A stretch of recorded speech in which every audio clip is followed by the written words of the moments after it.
36 to 48 hours, things will come out from social media. How much damage has taken place, how many killed. Already Hafiz is saying that his family, 10 people dead. So once that comes out, and how Pakistan takes it, because it is no pushover army.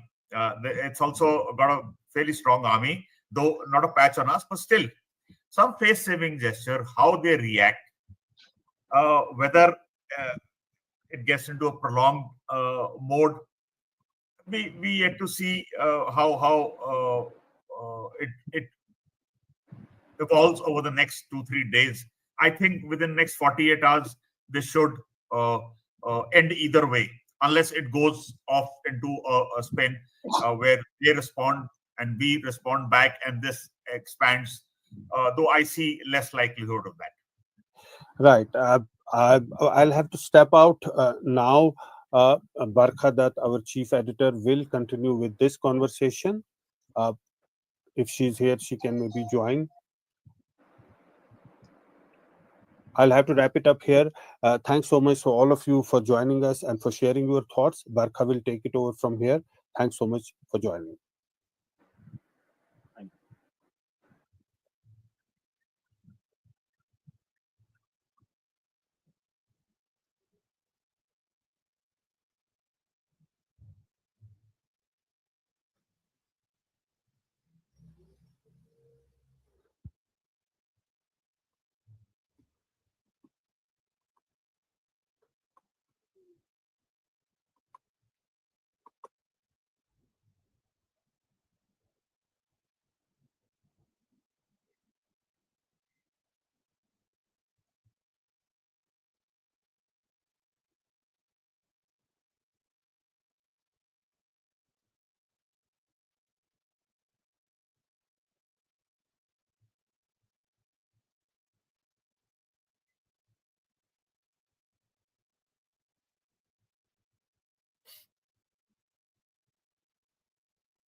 Good afternoon, everybody. I'm sure all of you know what has happened thus far, but for anybody who does not know, let me just bring you up to speed.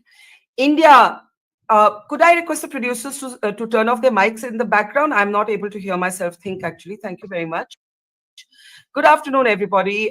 If you have just joined us, India has targeted terror bases inside Pakistan-occupied Jammu Kashmir, as well as Pakistan. The significance of these missile attacks, precision missile attacks, 24 of them at 9 terror bases inside Pakistan, including Pakistan's Punjab, cannot be overemphasized. The operation is called Operation Sindoor. The symbolism of that word, self-evident. It captures the pain and the anguish of women who were made to stand in a line and watch their husbands being executed, shot at point blank in Pahalgam. But Operation Sindoor has gone well beyond retaliation for only the Pahalgam terror attack. As one official said, it has signaled India's strategic resolve, and it's a seminal moment in India's modern security doctrine, because the terror targets that have been targeted include bases of the Lashkar-e-Taiba, the Jaish-e-Mohammed, including bases where Ajmal Kasab and David Headley were trained. This according to a military and diplomatic briefing by the Foreign Secretary and 2 women officers of the Indian military earlier this morning. We also now have confirmed news from Indian officials that it is our estimation, our belief, and there is evidence that will be coming, that has been video after video that shows how Jaish-e-Mohammed affiliated bases have been destroyed, that 10 members of Masood Azhar, the Jaish-e-Mohammed chief's family, have been eliminated in these strikes. Masood Azhar, if you remember, was most recently responsible for the Pulwama terror attack. I want to introduce our guests at this hour. Many of you have been with us since 5 in the morning, so you'll excuse us if we're a little bit fumbling and not as cogent as usual. We're joined by Brigadier Sandy Thapar. Welcome, Brigadier Thapar, to the program. Happy Jacob, one of India's foremost strategic affairs analysts, is with us. And also joining us is Captain Saxena, Kargil war hero. Welcome, everybody, to the program. It's a pleasure to see you here. Like I said, the big updates are the following. We know that it's the first tri-service coordination of this kind since the 1971 war. We know that it's 24 missiles, precision strikes at 9 terror target bases. Indian officials are saying that 10 members of Masood Azhar's family have been eliminated. The Lashkar headquarters in Muridke, Pakistan, Punjab, have been demolished, as have been the Jaish bases in Bahawalpur. The images you're seeing on your screen have been captured by Pakistani citizens and shared across social media the moment when Indian missiles fell on Pakistani soil. Let's look at the import of this moment. Happy Jacob, I'll start with you. Pakistan's Punjab is its most dominant region in resources, in military, in politics. The fact that India has struck inside Pakistan, Punjab, I think the import of that is huge. How do you look at it? Barkha, thank you for having me. I think this is an important moment in India's sort of strategic praxis, as it were. I think what the operation has done is basically to underscore the idea that government of India is determined to respond to terrorism, and regardless of the whatever may be the consequences, the response will be there.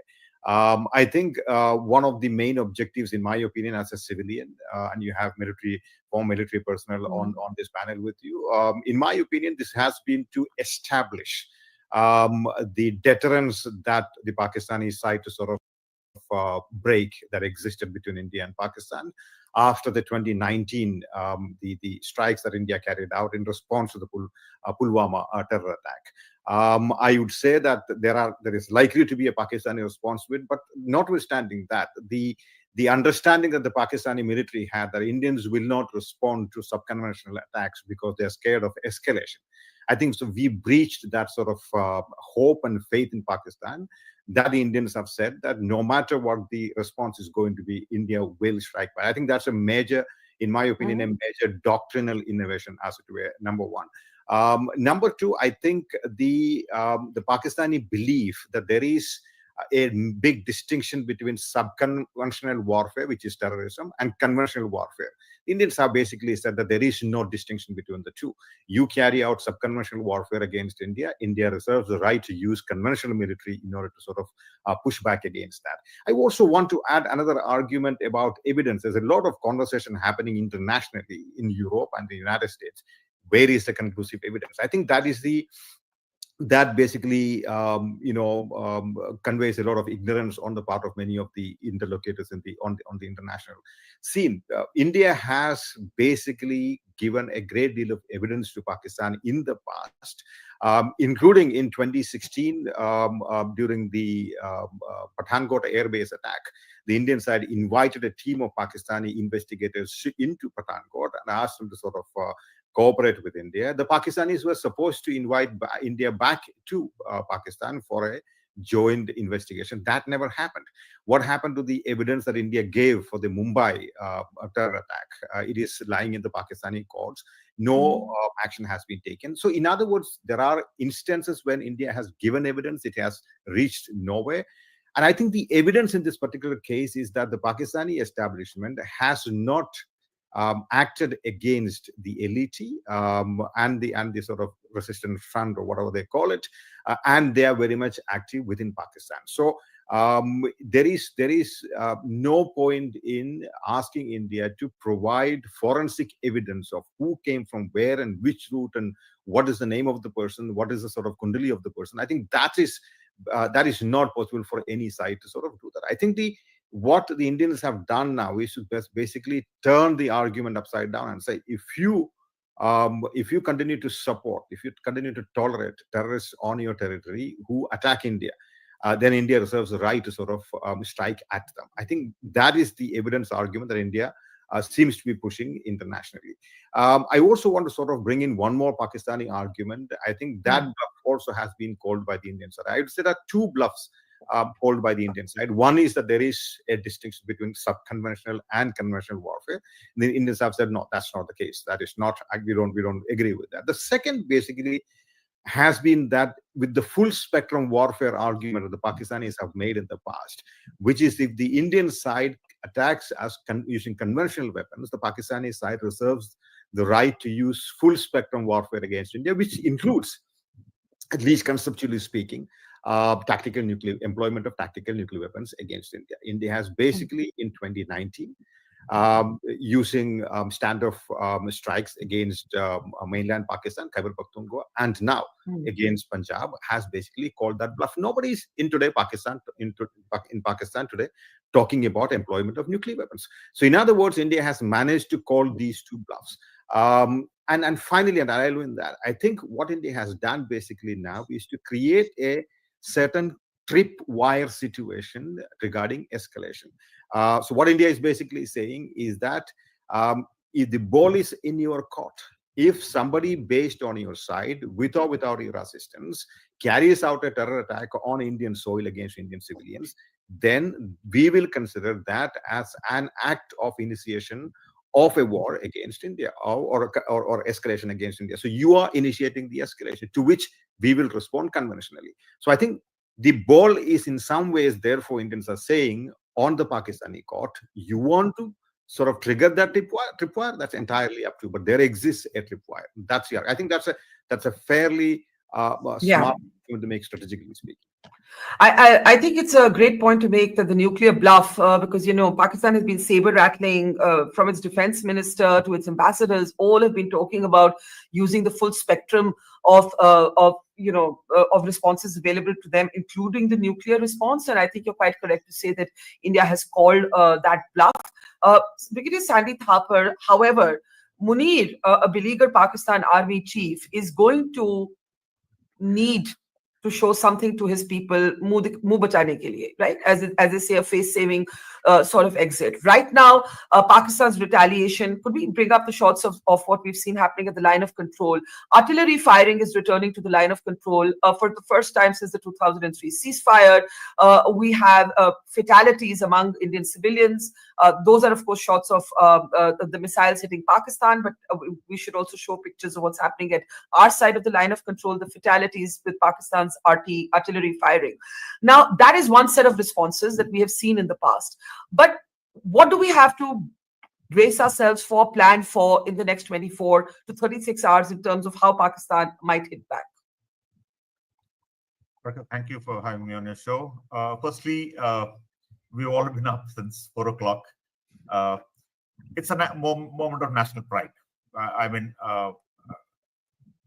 Earlier in Uri and Balakot, you kept it as a surprise. You hit him after a few days.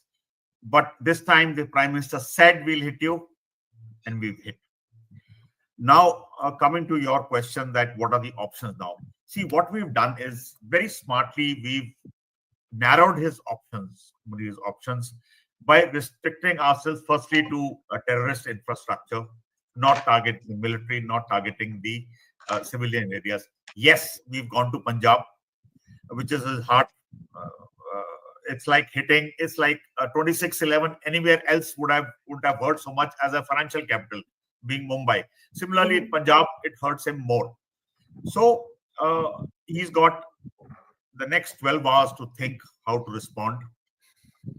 There are a lot of factors he'll have to see whether he can give a credible response. Once he does that, what is India's escalatory matrix? Whether we will respond back in what manner? So he doesn't want it to go into a prolonged conflict. Neither do we actually, into a prolonged conflict situation where both sides overreach and then it goes beyond control. See, there are other factors also, economic factors. We can discuss that later. But you're right. Uh, Pakistan is no pushover army. It's not. Some people giving the comparison Israel and Hamas. It's not Hamas.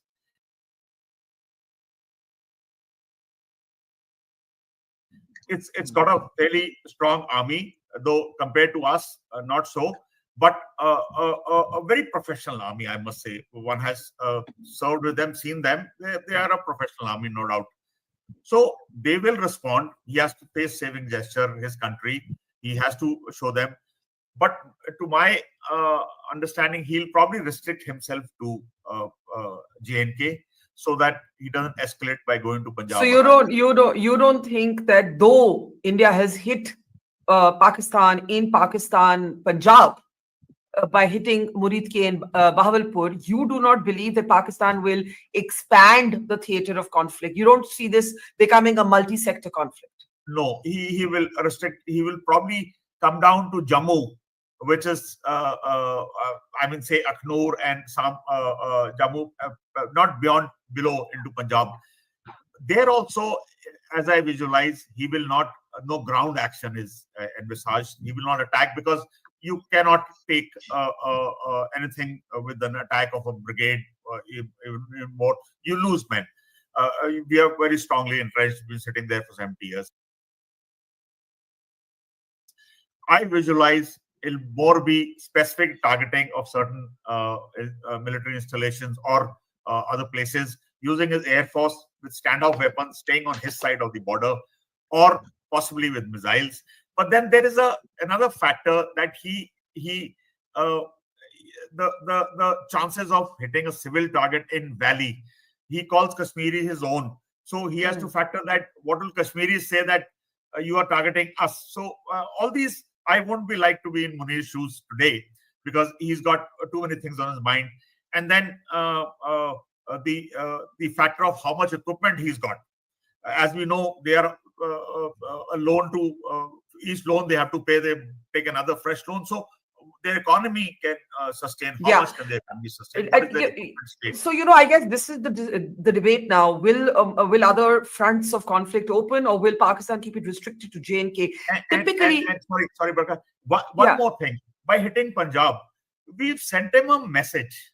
That's what I think. We are ready for what we've hit you on your nerve center. We are ready for whatever you can give back. And so, fine, it's a deliberate decision. We hit Punjab. Now you try and come back, and we are ready to take you on.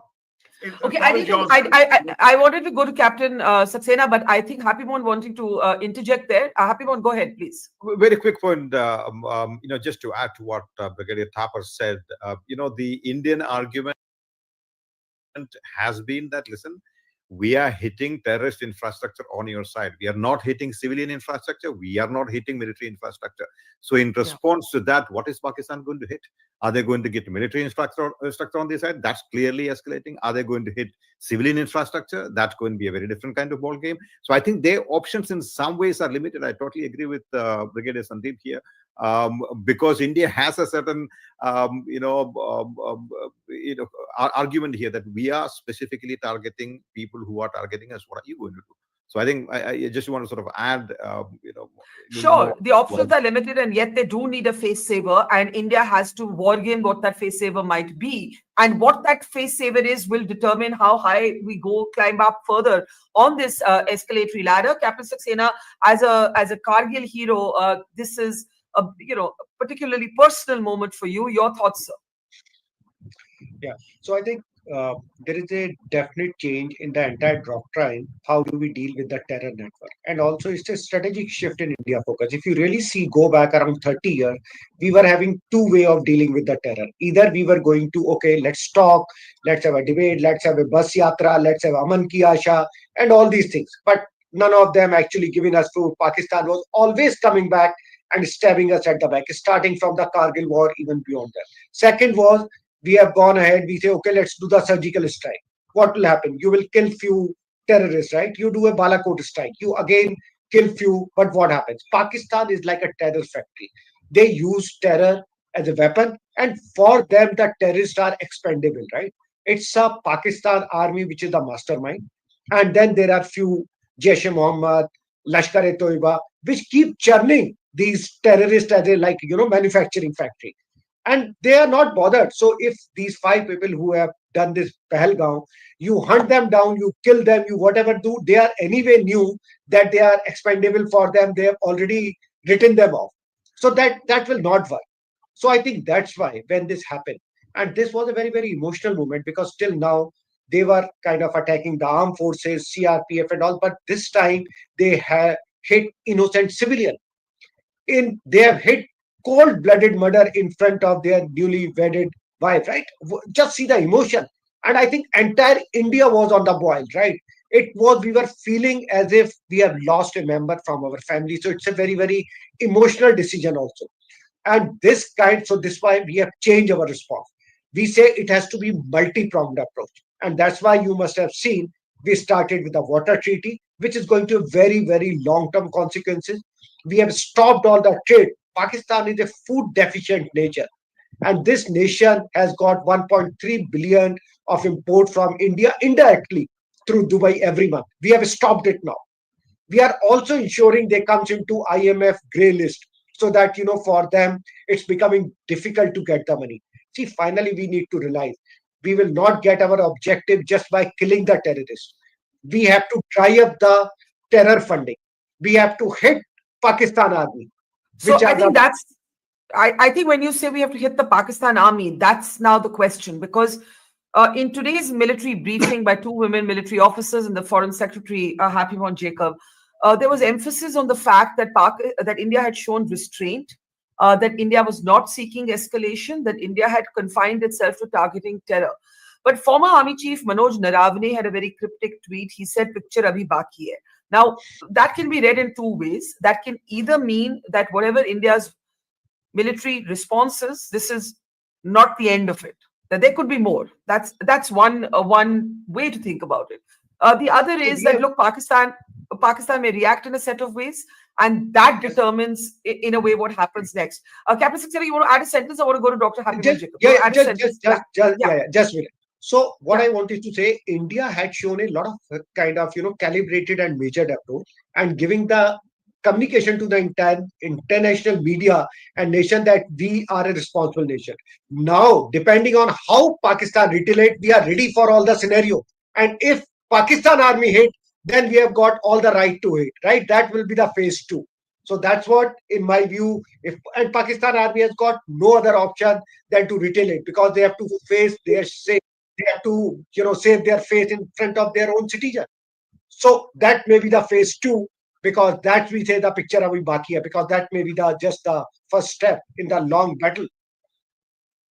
Yeah, please. Right. I should say that Pakistan's Prime Minister, Happy Mon, they have announced that their military has been authorized to respond to India's strikes. I mean, that doesn't mean anything That in has itself. always been today. Yeah, they have to say that. They have to say that. But he's addressed the nation, and this is what he is. This is what he has said. Now, I want to explore this idea of where this ends. You see, Prime Minister Modi, who's met with the president to brief her, and I think there'll be an all-party meeting. Also, he has chaired a meeting of the cabinet. So it's all been run very structurally. And I also want to applaud the communication decoy, because 7th May was supposed to be a day of mock drills, and under that cover, while everybody was thinking ki aaj to sort of practice hai, the actual thing happened, which is how good military ops should be. But this idea ki abhi picture baki hai, that you have demolished terror bases, but you haven't got to the root of the patrons of the terror, which is the Pakistan army, which is the point that Captain Saxena just made. How do you see this in terms of calibrating and managing the escalatory ladder? Happy Mon, and then the same question for Brigadier Thapar and Captain Saxena. Barkha, what Shahbaz Sharif has said, which is he's given total control to Pakistan Army in terms of what steps they would take next. That has always been the case. So I truly believe that he's given the authority to the Pakistan Army. But having said that, I think the Pakistan Army will think very carefully and twice before they carry out operations against the Indian military infrastructure, because that is really crossing a certain red line, given the fact that India has not targeted the Pakistani military officials or infrastructure for that matter. Yeah. And because Pakistan knows that by doing that, they are upping the ante, they are sort of escalating the conflict between the two sides. So it could potentially be the case that they could they could strike, and I'm not giving them ideas, they could strike a civilian power facility, for example, or things of that kind, where the damage is going to be somewhat contained. But if indeed they sort of manage to target a military facility in India, I think India will have to respond likewise, because it then becomes a matter of proportionate response. But I think the Indian side is well advised to keep this within the ambit of proportionate response, because we have more to lose internationally, reputationally, as a responsible nation, unlike Pakistan. Pakistan has made this fast and loose with its own reputation and with the international community for the last several decades. India has bigger sort of fish to fry, in the Indo-Pacific, with China, with the international system, as it were. So I think I would say that one, as I said earlier, Pakistan will be very careful in crossing the threshold in terms of what to strike. And number one, number two, I think the Indian response will have to be calibrated to inflict a proportionate response to that. Our objective has been fulfilled. This has been our objective has been to sort of punish the perpetrators and to sort of reinstate deterrence against Pakistani terrorist attacks. That has been achieved. Now, if Pakistan wants to sort of carry out an attack, which they are most likely to. So here's my response to that, Happy Mon. Somebody was saying in the morning that, Pakistan has always conducted asymmetric warfare, so their way could be another terror strike. And I said that may happen further down the road. But right now, if they do that, the world is watching. They can't own the terror strike, right? So they've got to retaliate in some sort of military form. That's what I think. And I think we all agree with that. I have questions on the geopolitics. I know you're all on limited time, so we'll do these comments quickly. Brigadier Thapar, the Indian military has prepared for a two-front or a two-and-a-half-front conflict for a while. China's rhetorical support to Pakistan, in the past, in conflicts, China has not got involved militarily. There has been some rapprochement between India and China, but Eastern Ladakh is militarized. We are still, we still have troops not taking a chance with China. Would the military right now be factoring in sectoral conflicts, two-front conflicts? I mean, they would have had to anticipate and plan for everything. It all depends on how this conflict takes off. Firstly, China, that 2.5 factor does not come into play until you are at war with Pakistan. Only then you are worried that the second front, China may open up a front. I do not think that is happening immediately, because for some time, we were feeling, the entire nation was feeling that we need to take a very tangible and strong action against terrorism.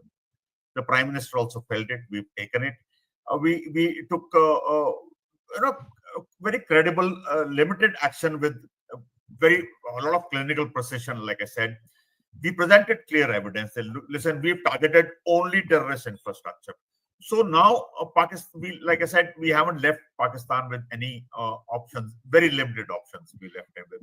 Now, if he targets Indian military, there are two things which could happen. That the damage is a little bit, but we knock down Pakistan sites in retaliation, say his aircraft, 2-3.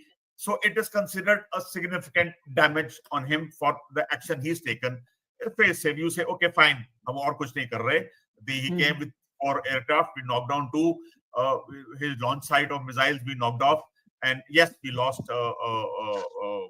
this thing or something, and so we are no longer then both sides are happy and done.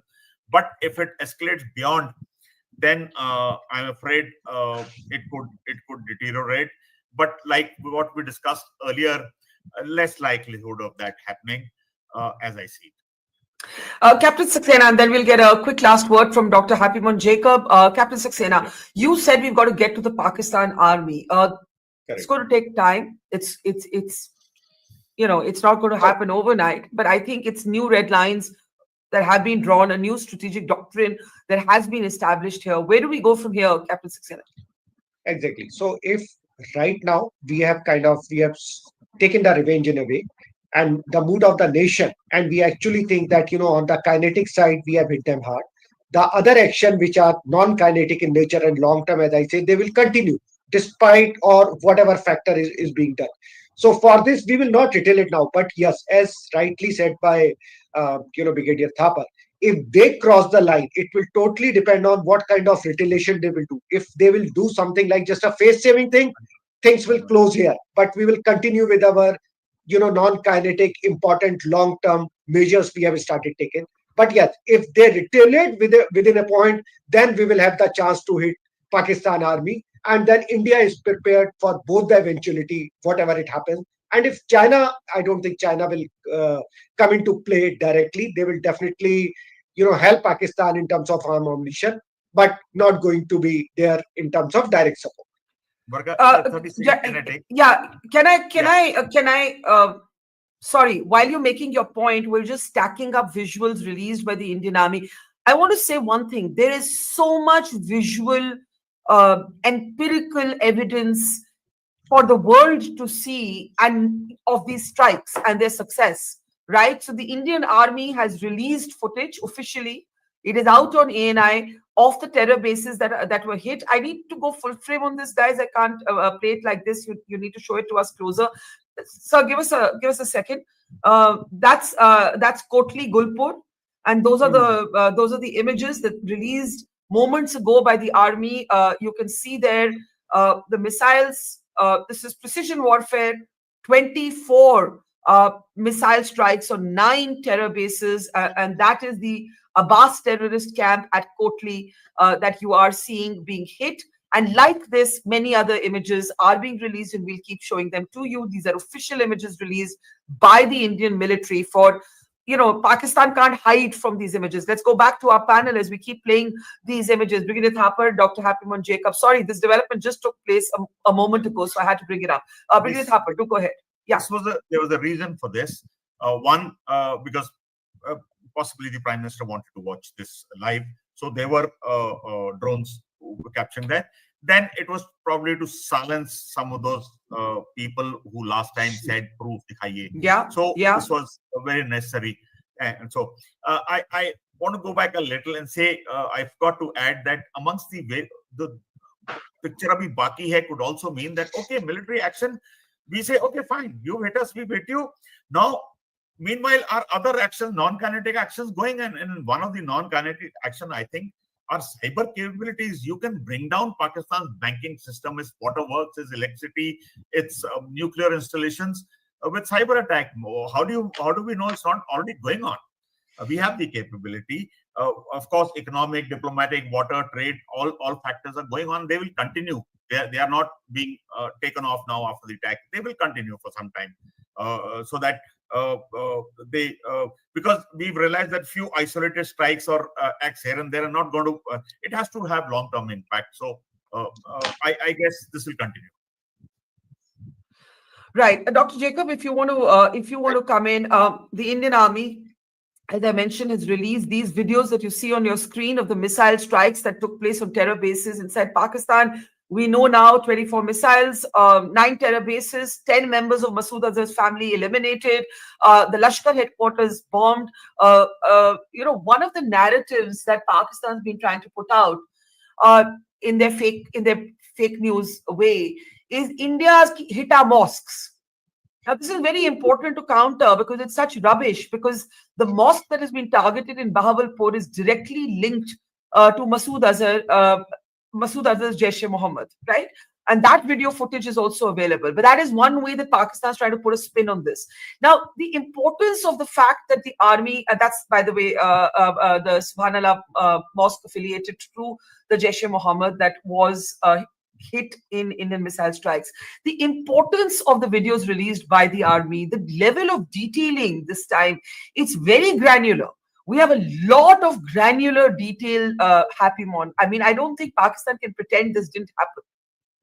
No, I think more importantly, more than Pakistan not pretending that this has not happened, I think the importance of having these visuals and videos is also lies in the fact that this is not only about inflicting damage on terrorist facilities, it is also about documenting it and sending a message to the Pakistani side and to the world that, listen, we are not going to take terrorist attacks lying down. Next time there is a terrorist attack, the scale of Indian operations will be higher.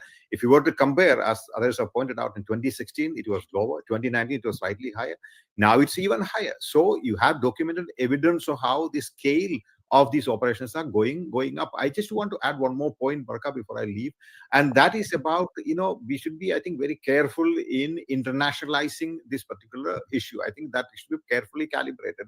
I certainly do not want China to I don't think Chinese will sort of play ball with the Pakistanis, because China has not in the past done that.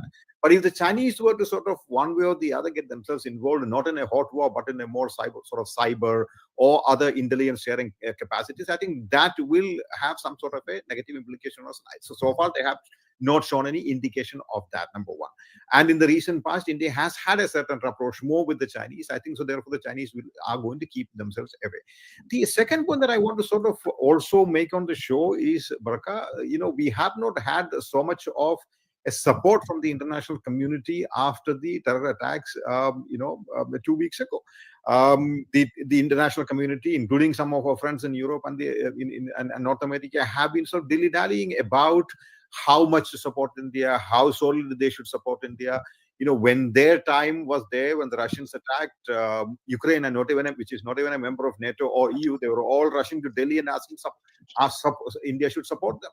And today, when our time came, 26 of our civilians got killed, and they're still talking about gunmen, they're still talking about suspected terrorists and all sorts of things. Agree. And too many countries haven't really solely stood behind India. I think this is a question that we must introspect and tell our interlocutors internationally. Listen, if you want a strategic partnership with India, strategic partnership is not only about exploiting the Indian economy or growing market or India as a participant in global forums. It also means that you stand by your strategic partners when there is a crisis. I think that message also needs to be sent out to our international partners, especially the strategic partners.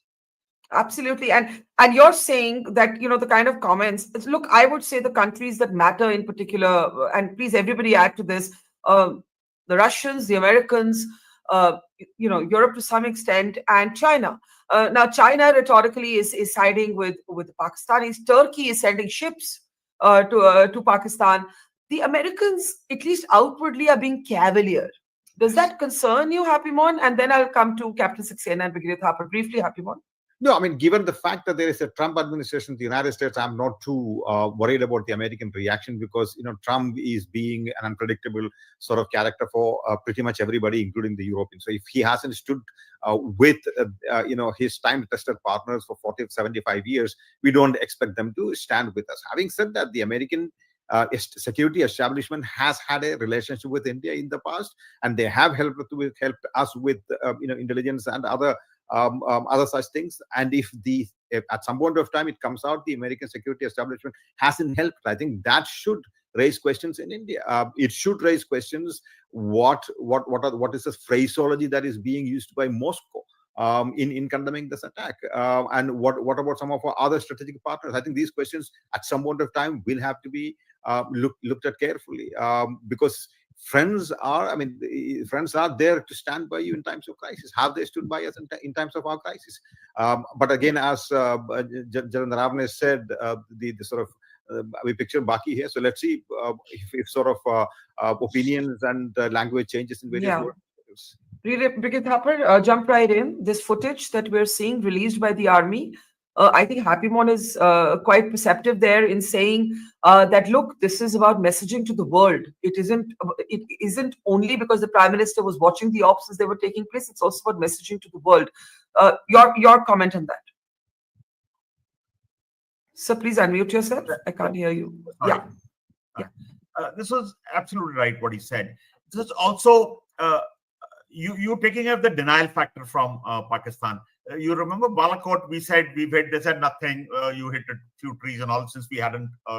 This time, for each specific target you've hit, you've got photographs, you've got video evidence. You say, okay, you can always lie about what was inside, but we've hit this target. And and it will ultimately within 48 hours it will come out on social media how many people died, how many people were inside. Already few Pakistan videos from Pakistan TV, they're saying that one chap was sitting there on top and he died. So more will come out. So this is historical filing. Yes, this is absolutely Apiman is absolutely correct in that, and this will stay on forever. You see, I am not worried about these sites which were the launch pads which are close to the LC. They can always change them. It's a matter of few huts here and there. They can shift it a kilometer here and there and reconstruct it. But the significant thing is those headquarters which have been hit. They've been there for quite some time. It has a very major impact, signaling that okay, you wherever you go, we'll target you. So that I think is a major message which has gone across. Right. Let me bring in Captain Saxena at this point. Captain Saxena, go ahead. Yeah. So I think one very important thing which happened, that Azhar Mahmood, his family, 10 members of his family have been eliminated, right? So it's about feeling the pain, because when terrorists kill you, they do not see you as a human being, right? They see you as a particular purpose for which they have been sent.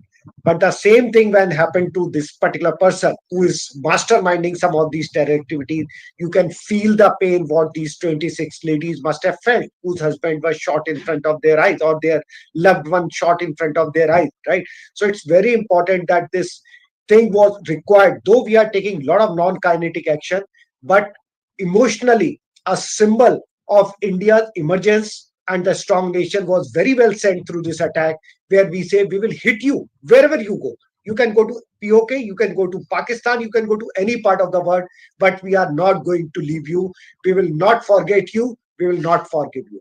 And this message is loud and clear.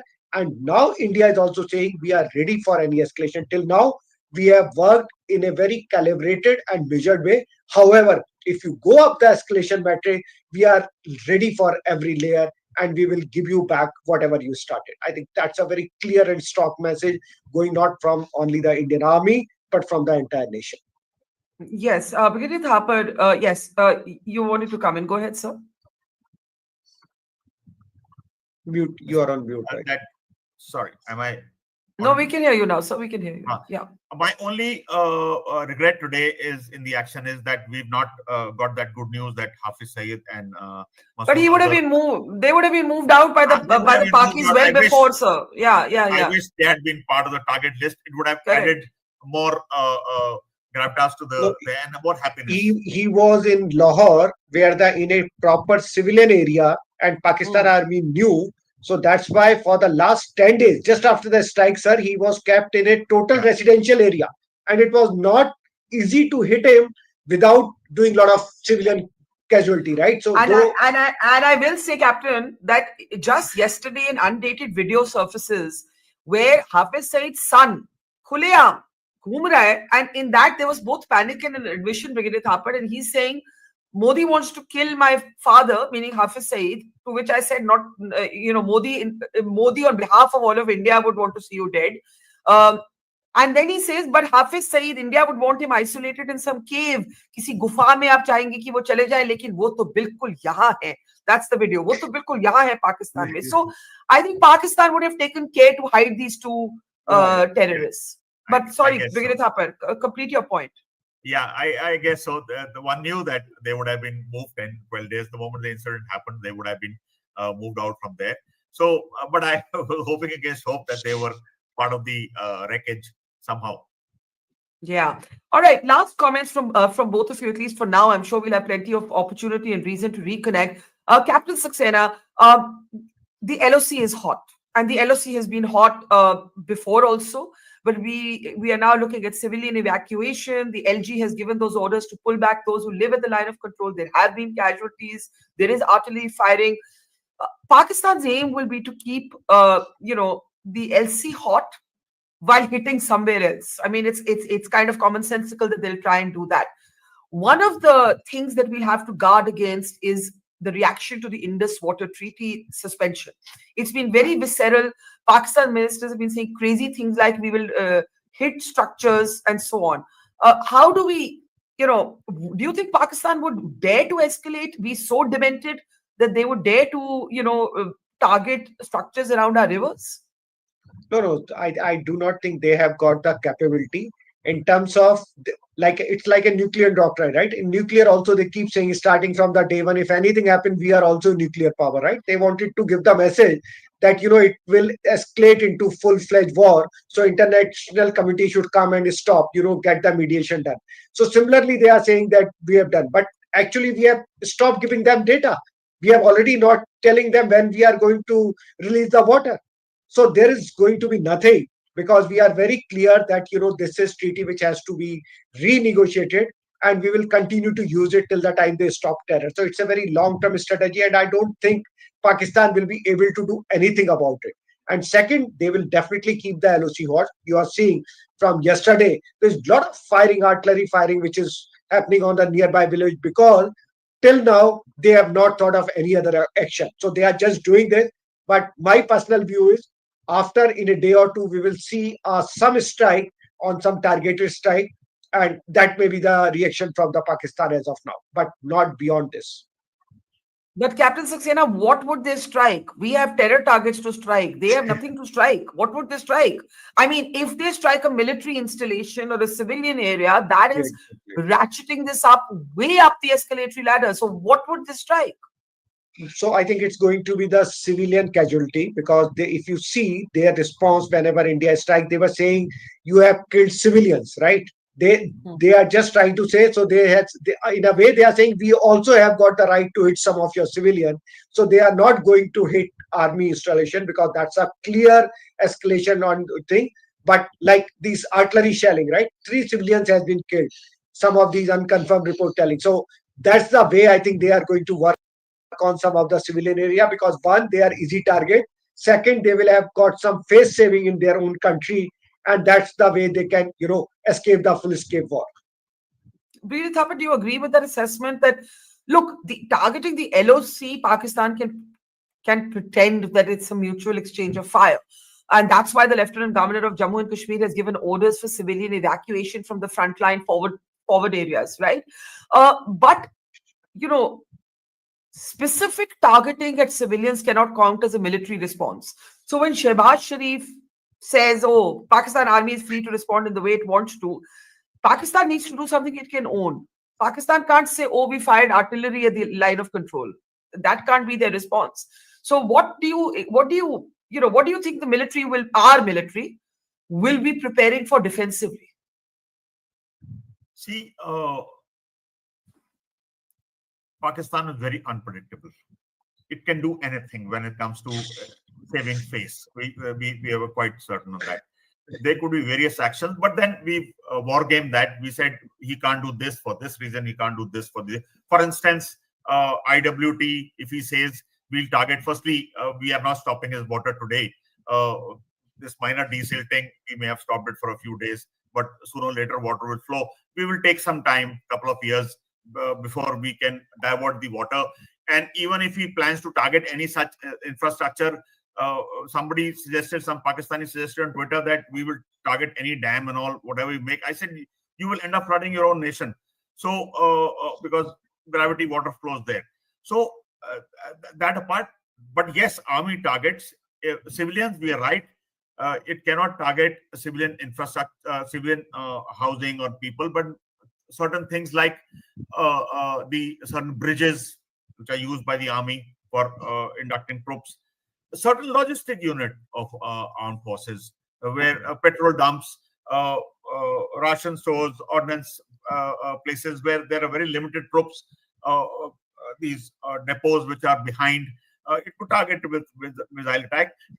It would cause certain material damage, but not human soldiers. So you've got to take it that whether he's actually target military. So, and bridges close to the border, maybe electrical installations, such kind of things which he can project that I have targeted something, yet not like you said, ratchet up the tension and go up the escalatory ladder. Right. All right, gentlemen, thank you so much for that perspective. Learned a lot from both of you. Captain Saxena Kargil War Hero, Brigadier Sandeep Thapar, military veteran. And again, a day to say Jai Hind, a day to salute the armed forces, a day to salute really the risks taken by men like yourselves at the front line of defending India. I want to say thank you to you. I want to play out now, because there are reactions coming in from the families of those who were killed by terrorists in Pahalgam. And one of the very, very moving accounts has come from Shubham Dwivedi's wife. She was married, a new bride in February, and she spoke to me earlier. And one of the things she said, and it really made me tear up, she said, I think my husband Shubham may finally be at peace. Listen in. This is the first expression of tribute to not just your husband, but to all those who were killed in that terrorist. I do feel that this is the starting of the tribute. ये एक शुरुआत है आतंकवाद को खत्म करने के towards, जिसमें इन 26 लोगों ने अपनी बलिदानी दी है। और आज श्री माननीय नरेंद्र मोदी जी ने ये करके एक श्रद्धांजलि दी है हम सबको, हम 26 परिवारों को बताया है कि वो हमारे साथ हैं, हमारे साथ खड़े हैं। इससे पहले क्या आप अपने आप को अकेला महसूस कर रही थी इस ऑपरेशन से पहले? अकेला तो नहीं बोलूंगी मैं, लेकिन हाँ, क्योंकि जो हुआ वो होना नहीं चाहिए था, और जिस हिसाब से इन 26 फैमिलियों ने अपना और इन 26 वाइफ ने अपने हस्बैंड्स खोए हैं, इम्पेशेंट होना लाजमी है। हम सभी इम्पेशेंट हुए कहीं ना कहीं, हम सभी टूट रहे थे कहीं ना कहीं, बट आज 15 दिनों में ये हम शायद बिगर पिक्चर नहीं देख पा रहे थे कि इस काम को अंजाम देने में टाइम लगता है। आज हम ये देख पा रहे हैं कि मोदी जी शायद नहीं बोल रहे थे कुछ, कोई शायद कुछ नहीं बोल रहा था, उसका रीजन ये था कि वो इस बिगर पिक्चर में काम करना उन्होंने उसी मूवमेंट से शुरू कर दिया। मूवमेंट उन्हें ये पता चला था, उसी मूवमेंट से वो इस चीज पे काम कर रहे थे। आज उन्होंने दिखा दिया कि नहीं, वो है, वो है, वो हमारे लिए खड़े हैं, हमारा ध्यान रख रहे हैं। आपने सही कहा कि एक मिलिट्री ऑपरेशन को करने के लिए वक्त लगता है, और हम इंडिया की तरफ से 2 हफ्ते में ये मिलिट्री रिस्पांस आया है। यहाँ पे जनरल बाली हैं। जनरल बाली, अगर आप कुछ to a new bride, Aishwarya आपकी शादी कब हुई थी, if I can ask? 12th February 2025. This year? I have no words, ma'am. I have no words. I just want to ask you one thing before I come to General Bali. I think women like you and what has happened to you is the reason that this operation has been called Operation Sindoor. Sindoor, of course, is a symbol of marriage, and you are a new bride. You were married in February. You were on a post-marriage honeymoon holiday in Kashmir. 2 months later, you've been widowed. I mean, I don't know what to say. When you hear the word Operation Sindoor, what does it say to you, Shania? Firstly, when I saw this Operation Sindoor, when I was watching the news and everything, जब मैंने ये नाम देखा, मैंने अपना phone निकाल के I saw the photo of me and Shubham and I cried, because somewhere this word connects me to him. Sindoor is all about that. It's your husband basically. And ये मैं उस सेकंड सिर्फ शुभम और जो हमारे 2 महीने वो सारे शादी, वो मेरे दिमाग में पूरा फ्लैशबैक था। Yeah, my heart goes out to you, ma'am. My heart really, really, really goes out to you. Aishanya, how old are you, Aishanya? I'm 28. And your husband was how old? He was 30. And you're very young, and as General Bali said, you are a soldier. You are a soldier of a different kind. You're not wearing a uniform, but you are a soldier. You are a soldier of India. And I just bow to you in admiration. मैं आपसे पूछना चाहूंगी, आपने अपने कई interviews हमारे साथ भी आपने पहले बोला कि एक Shubham and Shubham should be recognized for his sacrifice. कि उन्होंने पहली गोली एक तरह से ली और उसके बाद जाने बची. उसके बारे में जो लोग ये शायद जानते नहीं, थोड़ा सा अगर मैं आपको रिक्वेस्ट करूं कि आप दोबारा बताएं कि कैसे शुभम ने by taking the first among the first bullets कैसे उन्होंने बाकी लोगों की जान बचाई. We were sitting very close to the gate. If ये अटैक ना किसी और डायरेक्शन किसी और कॉर्नर में होता तो हम बच गए होते और वो इंसान पहली गोली खाता और उसकी वजह से हम बचते. ये हम और शुभम जिस पॉइंट पे बैठे थे हमला हुआ ही वहां पहले से और इन्होंने सबसे पहला शूट शुभम को किया. एंड मैं as somebody who was present at that very place, I could see people running, people saved, people could exit through the gate, and even my own father, he was also there with us. He went to the washroom. While he was coming back, the attack happened. He also could run towards the gate because of this reason. Because Shubham was shot first, many of the people could get alert.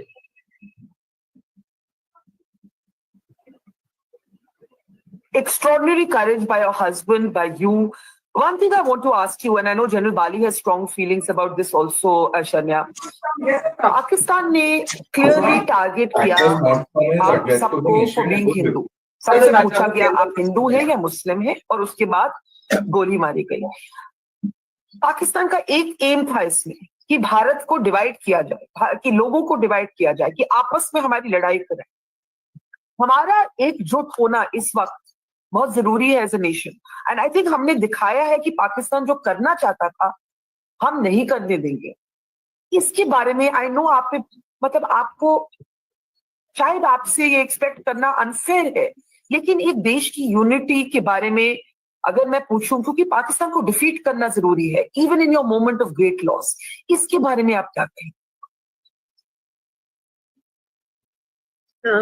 अगर ये देश एक नहीं होता तो आज इतना बड़ा अटैक जो माननीय नरेंद्र मोदी जी कर पाए हैं वो इसीलिए कर पाए क्योंकि आज सब एक हैं. आज हर इंसान एक होके खड़े होके एक आवाज में बोल रहा है कि आतंकवाद खत्म करो. इसी रीजन से सब खड़े हो पाए हैं. ये भी एक तरीके का उनको हमने दिखाया है कि हम सब एक हैं. तो हमें डिवाइड करना चाह रहे थे लेकिन हम सब एक हैं. नहीं, ये बहुत जरूरी बात. क्वेश्चन करते हैं, बहुत से लोग सवाल उठाते हैं कि क्यों है, क्या है, क्यों कर रहे हैं, किस लिए कर रहे हैं, बट कोई क्वेश्चन नहीं है, कोई भी वो पॉइंट आउट्स नहीं है. एवरीबॉडी इज सेइंग कि सही हुआ, जो हुआ सही हुआ. Shania, I want to give you the last word. You were trying to say something there, and then I'll ask my question. I was just trying to say the army is very strong. The Indian army, they are well trained. They can finish off this terrorism at once. And now they're proving it also. They're proving it to the country. They're proving this to the all 26 people. They're proving it to all 26 families who've been through this. Is there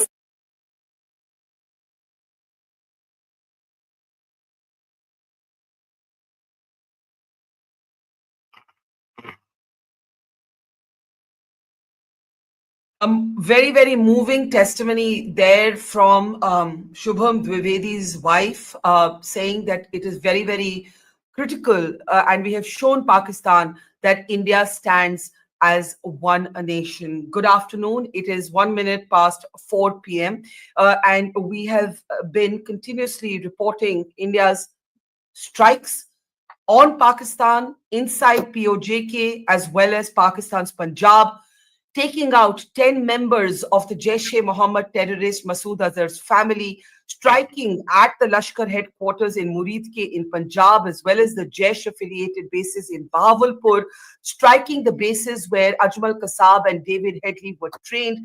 That briefing given by two women officers of the Indian military, along with the Foreign Secretary, an official associated with Operation Sindoor, which is what the operation has been called, telling me that this is not only a military response, but it is a signaling of new strategic resolve, and it is showing to Pakistan that India can act swiftly, surgically, and without apology. We have the details: 24 missile strikes on 9 terror target bases and 70 terrorists eliminated, among them 10 members of Masood Azhar, the Jaish-e-Mohammed chief's family. General Satish Dua, former general officer commanding of the 15th Corps, also the general who led the surgical strikes in the aftermath of the Uri terror attacks, is with us. Tavleen Singh, a veteran journalist whose column recently argued that the problems between India and Pakistan went well beyond Kashmir. Well, Tavleen, the Indian military certainly seemed to think so today, targeting Pakistan in Punjab. This is not a dispute over Jammu and Kashmir, dispute quote unquote, because it's a word Western media likes to play out. This is India's retaliation for terrorism. General Dua, your first thoughts. I don't think we should underemphasize the importance of targeting the Lashkar, for example, in Muridke, in Pakistan, Punjab, because as anyone who reports on Pakistan knows, Pakistan's Punjab is a dominant force. Its army is drawn in majority from there. Its politics is defined by there. Its money is all there.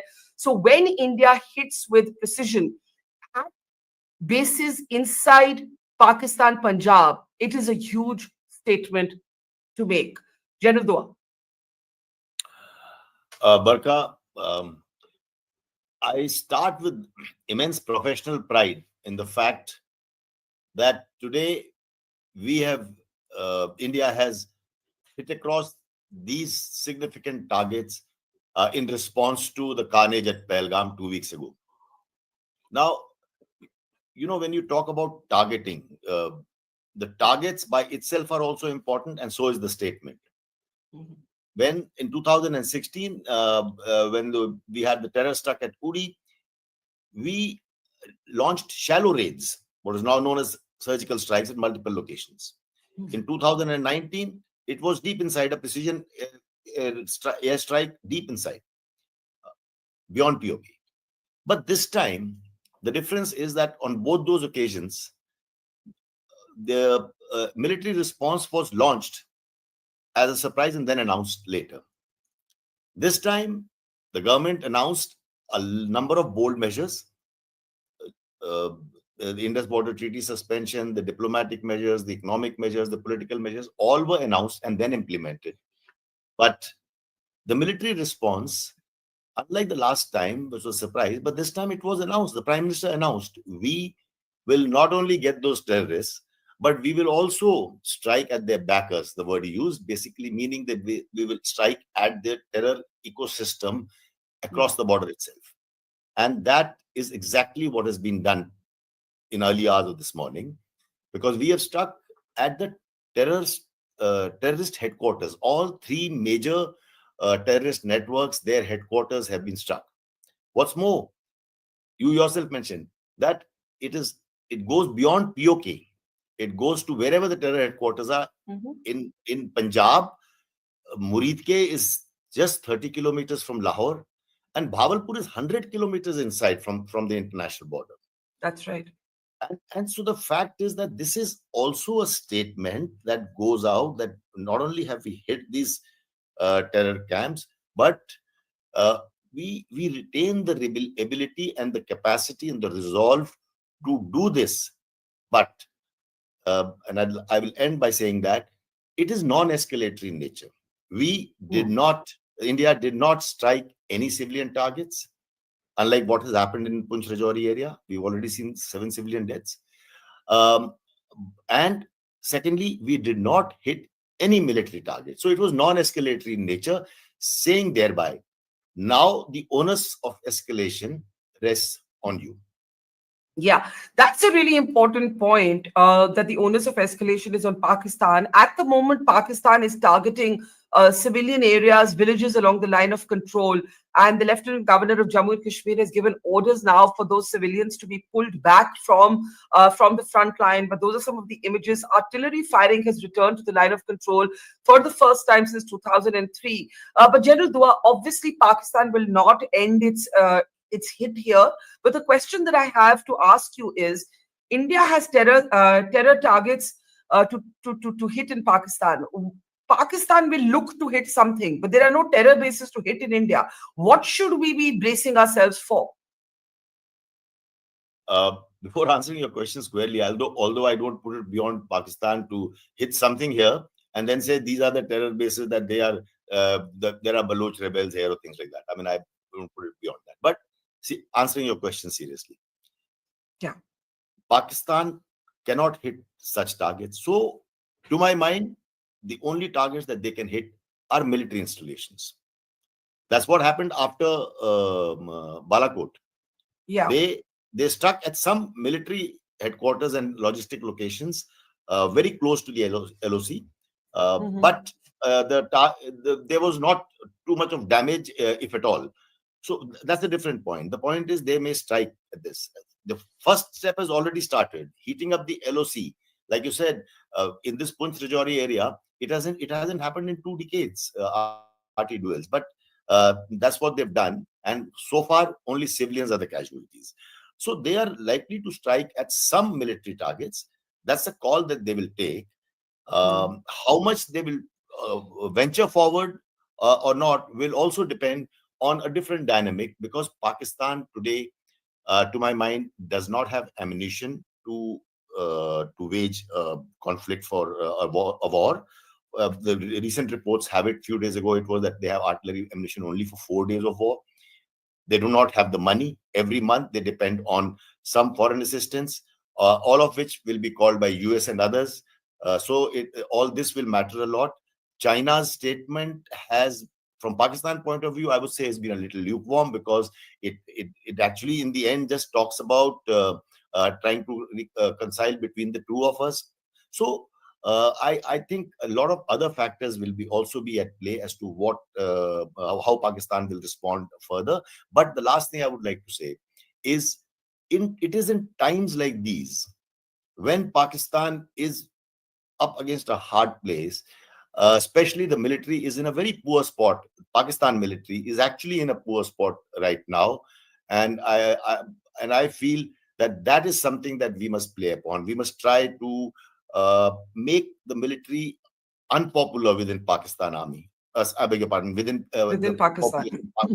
Within Pakistan, and that's already started happening. This water crisis that has been created, the visuals of people walking across Chenab riverbed have already got sparked off protests in Sindh and other places. As you said, Punjab, that is Punjab in Pakistan, is the heartland of Punjab, and the farmer there has already been told not to sow water intensive crops because water is going to be a problem. So getting back to the point, I think Pakistan army in times like this would like to do something that rallies the public around Pakistan, with Pakistan army, and to do that, India bashing is the best thing to do. So we'll have to wait. Right. And that would be the question, Tavleen, that Asim Munir, who was beleaguered by Baluchistan, beleaguered by Imran Khan's popularity, would want to use this moment to rally the country behind him, because he was not a popular or a strong army chief. But that is not our concern. Our concern is that we have shown today that we can hit Pakistan. This has gone way further than what happened in Balakot, Murid ke Bahawalpur, and as General Dua said, Bahawalpur is 100 kilometers from the border. It's the first time since the 1971 war that it's been a tri-service operation, a very different kind of operation, using precision missile strikes. And by the way, video upon video is being released. The images that you see on your screen have been released by the Indian military. These have been filmed. We are told the Prime Minister was watching the operation in real time. So everything has been recorded, and the army has released all of this footage of the different terror bases that they have targeted. It is a seminal moment. Tavleen, your thoughts? I've been to Muridke. I don't know whether you have. It's not very far from Lahore. And in Muridke, when I went, actually, Hafiz Saeed was in residence. That's not just his headquarters. He actually lives there. And the thing that shocked me then was that he was under the protection of police or paramilitaries, etc. And I couldn't get near the house in which he lived. And to tell you the truth, as somebody who lives in Bombay and who's been through really one of the worst terrorist acts this country has seen, I am so happy that we finally struck back, because really it has gone too far. I remember that in the 90s, actually in the late 80s, in the villages around Baramulla, you would suddenly see these young men in jeans and, sneakers and speaking English and not speaking Kashmiri. That's how long this has been going on. And we have really, in my view, not paid attention. We did nothing after Chatti Singhpura. We did nothing after what happened in Bombay. And then we had our Prime Minister admitting in Sharm el-Sheikh to something we haven't been doing enough, that we were actually, making trouble in Balochistan. And after that, when I went to Pakistan, I remember them saying, okay, yes, we have these groups, but you're messing around in Balochistan. And we haven't been doing enough actually to support the Balochis, who have had a terrible time in Pakistan and who actually have never thought of themselves as Pakistani.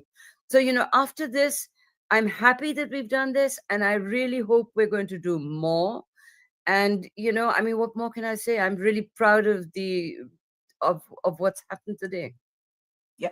Taveen, I think everybody shares your sentiment about seeing what's happened and getting at the basis of the Lashkar and the Jaish. But it's not over. It's not a strike and, it's over. Pakistan is going to hit back. There are going to be costs to pay. Public opinion has rightfully been demanding military action, and that action has come. But 9 civilians, that's the last figure we have, on our side have been killed in Pakistan firing. We are entering a period of prolonged conflict, if you don't want to call it a war with Pakistan, active conflict. And I think we have to be sensitized or sensitizing our people to that.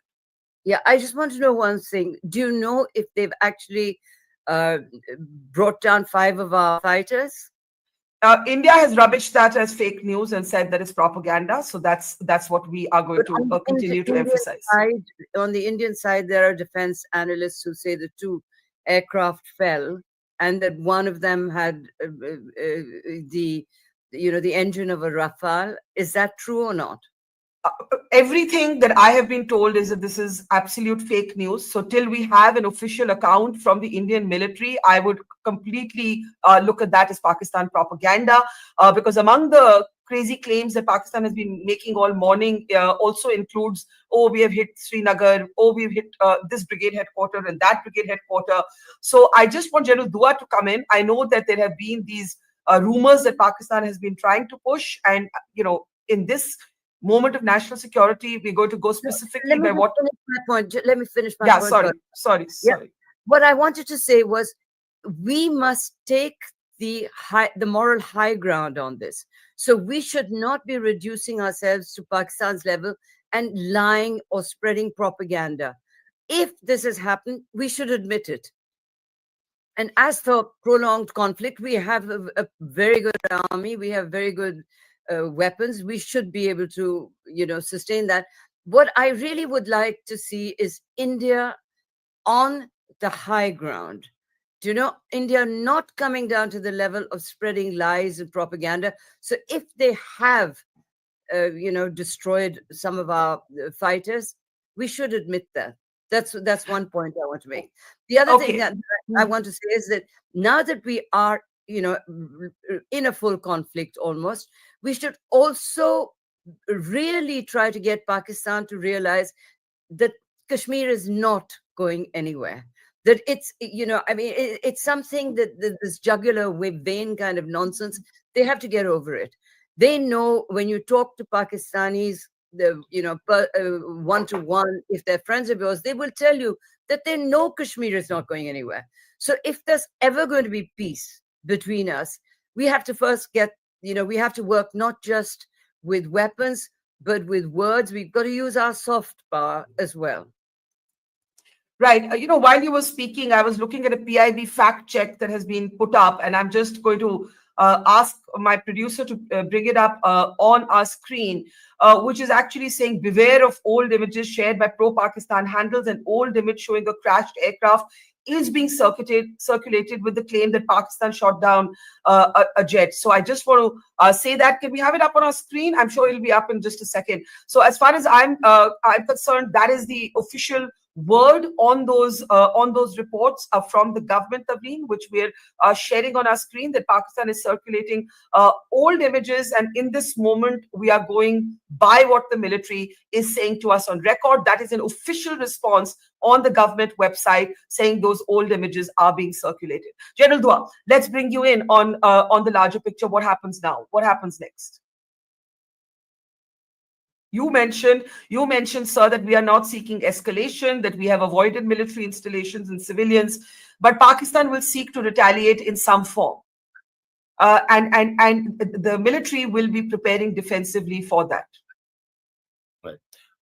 Before I answer your question, Barkha, allow me a moment to talk about this issue of what Tavleen raised, and you spoke about the fact check. Yeah. You know, from now on, we have to expect more of this. There will be false narratives spewed from both sides. It will happen. I also saw a report, very frankly, saying that one JF-17 has been down. You know, somebody's put out a photograph. So that will happen from both the sides.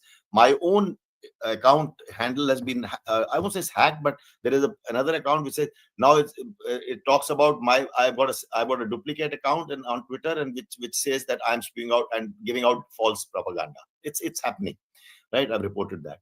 I disagree slightly with Tavleen. I don't know whether she meant this, but you know, I would now is the time to engage in that battle of mind space. We can't go away from it, because that is the fact here. For example, when I was talking about the fact that perhaps the time has come that we create more disenchantment about the military in the Pakistani mindset. So those are the kind of things that which will happen only with this kind of a perception management. I'll just leave it there. Getting back to your question of what could we expect.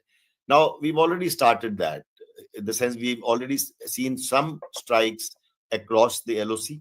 That will happen. We should expect some more military targets, because there are no other targets. I mean, either they're killing civilians or they have to target military installations on our side. So that we should expect.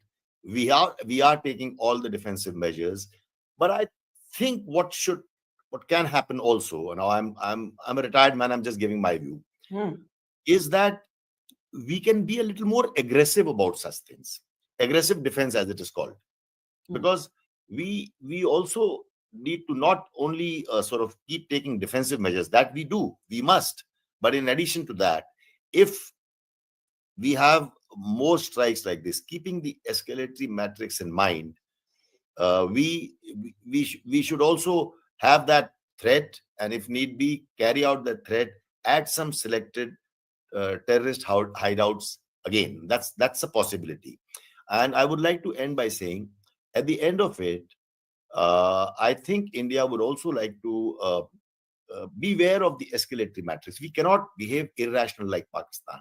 Today, India, as a responsible nation and an ascending power, this morning's news, actually, I read that India has jumped. Now, this is not making news because of the present thing, what is happening, is that India has today jumped to the 4th position as a 4th largest economy. So, as an ascending power, we also don't want to get into a situation that halts our growth. That doesn't have to detract us from doing what we need to do.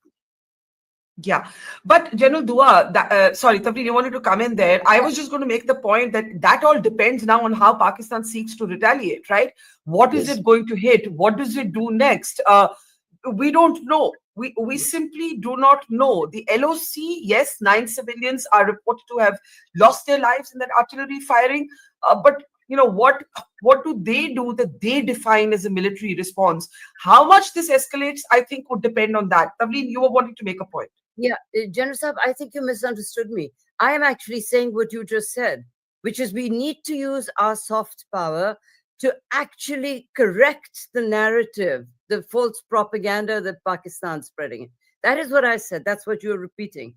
That we have to do that. This is not just a war that can be fought by, killing off just a few terrorists. This has to be fought. And certainly, if you see the Western media, it would annoy you enormously, because absolutely, the Western media is making it sound as though, I mean, even not just the Western media, the American president, they've been fighting for ages, I mean, so what? They've been fighting for a few centuries, he said.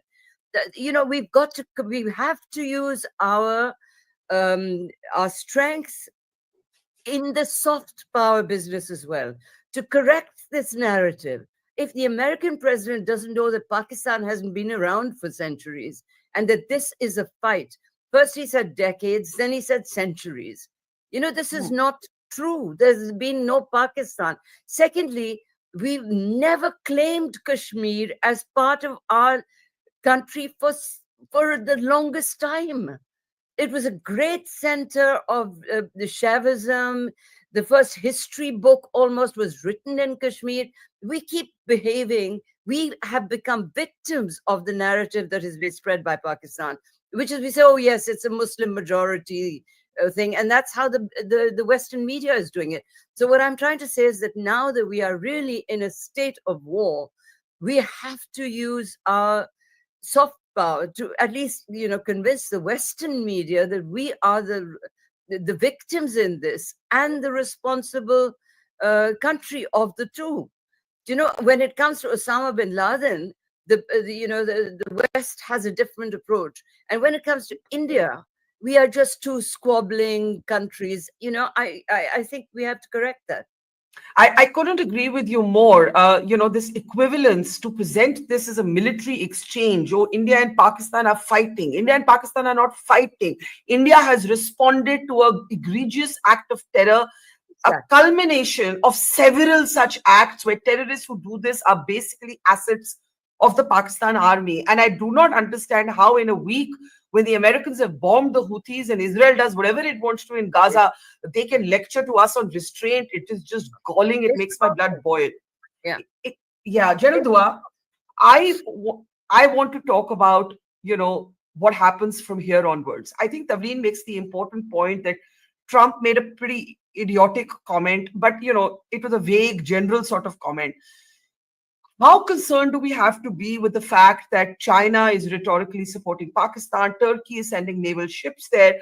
Russia has come out very clearly in our support. The Americans, whatever they may say overtly, are not likely to tie our hands. But, they will not want this to go further. They will not want this to go much further, right? How do you see this playing out? In my view, Pakistan needs to do something.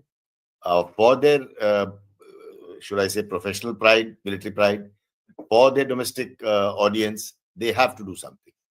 They've already started. How much they want to escalate or how much further they can go will also depend, and I know I'm repeating a bit, being a little repetitive, it will also depend on how the West wants to control it, meaning USA, essentially. How much they want to control. Because I mean, if you take your mind back, now we talk of pragmatism. You take your mind back to Kargil.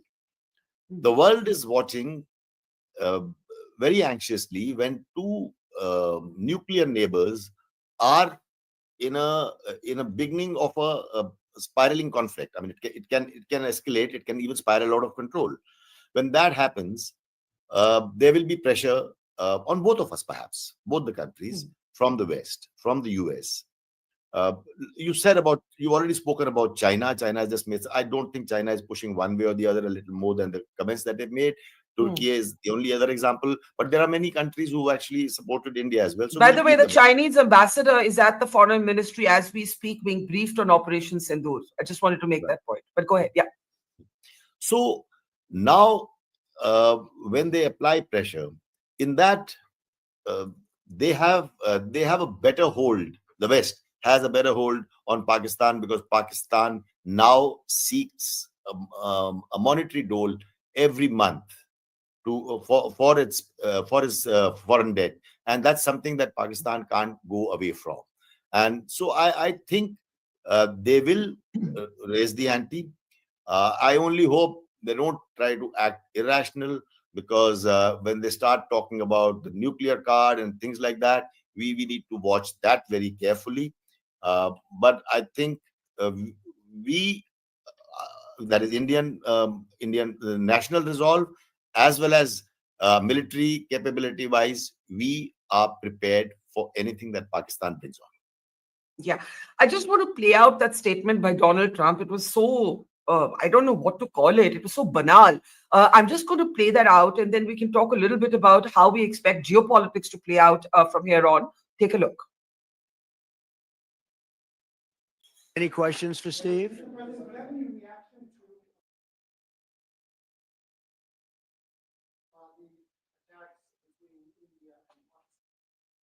No, it's a shame. We just heard about it just as we were walking in the doors of the Oval.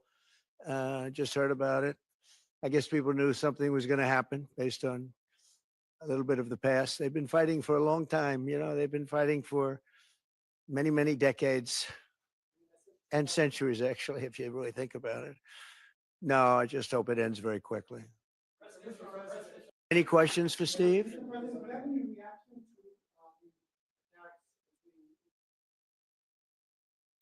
So, that is what Tavleen was saying there, General Dua. How concerned should we be about the American non-response? And by the way, I should say that Pakistan tried to distort that statement when he said it's a real shame. He didn't mean that it's a real shame that India hit Pakistan, but he saw it as a fight. He was like, oh, these countries are fighting. They've been fighting forever. Oh, I hope it doesn't escalate. And the Pakistan media immediately picked it up as some sort of condemnation. Marco Rubio's comment later clarified that he was monitoring the situation. Geopolitically, what should we be, both militarily and geopolitically? First to you and to Tavleen, where do we go from here? Could other fronts open up? We have hit them in Pakistan, Punjab. Could they seek to open a front in Punjab, right? There are many things that could happen. They may expand the theater of conflict well beyond Jammu and Kashmir. General Dua first and then Tavleen. So let's begin with President Trump's remarks first. President Trump is known to make remarks off the cuff. They're not very considered statements, so we don't need to read too much into that, even if Pakistan tried to make some capital out of it, which was rubbish, rightly. So let's leave it at that. But how the United States responds to this is the key. That I'm differentiating that from President's remarks. So that is something that I've already spoken about, that we need to see how they want to, curb Pakistan's initiative. Geopolitically, I think we've had so many countries in the past 2 weeks, not only giving statements, but the leaders of countries called up Prime Minister Modi. There was a list of that. I think you were also talking once and you read out those lists. There was a list of those. What is happening is that those leaders are calling called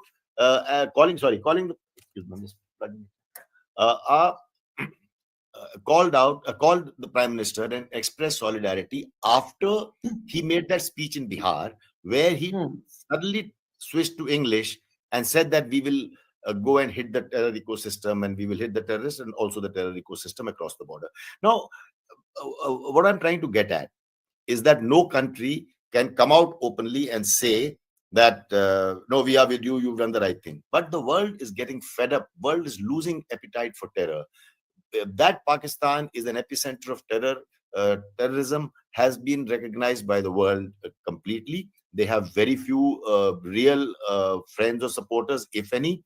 And I think the West will try to curb their initiative beyond a point. That is my reading of how it will play out geopolitically. By the way, the images we see on the screen, sorry, General Dua, the audio I know disturbed you a bit. Those are images of villages being evacuated from forward areas to areas that are further away from the line of control and the international border.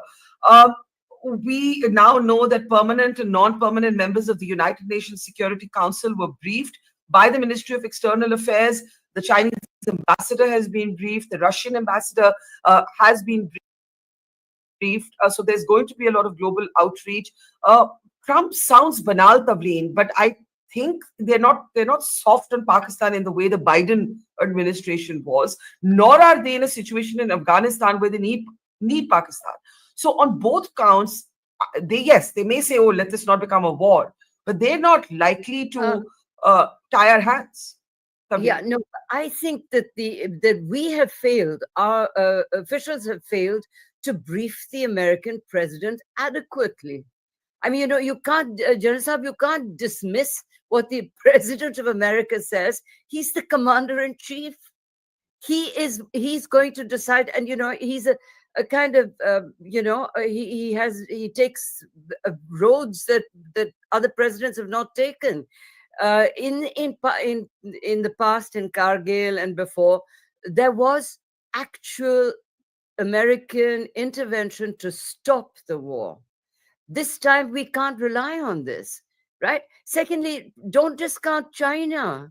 China and Pakistan are on the same team. And without, 80% of the arms of Pakistan come from China. And the Chinese know perfectly well what's been going on.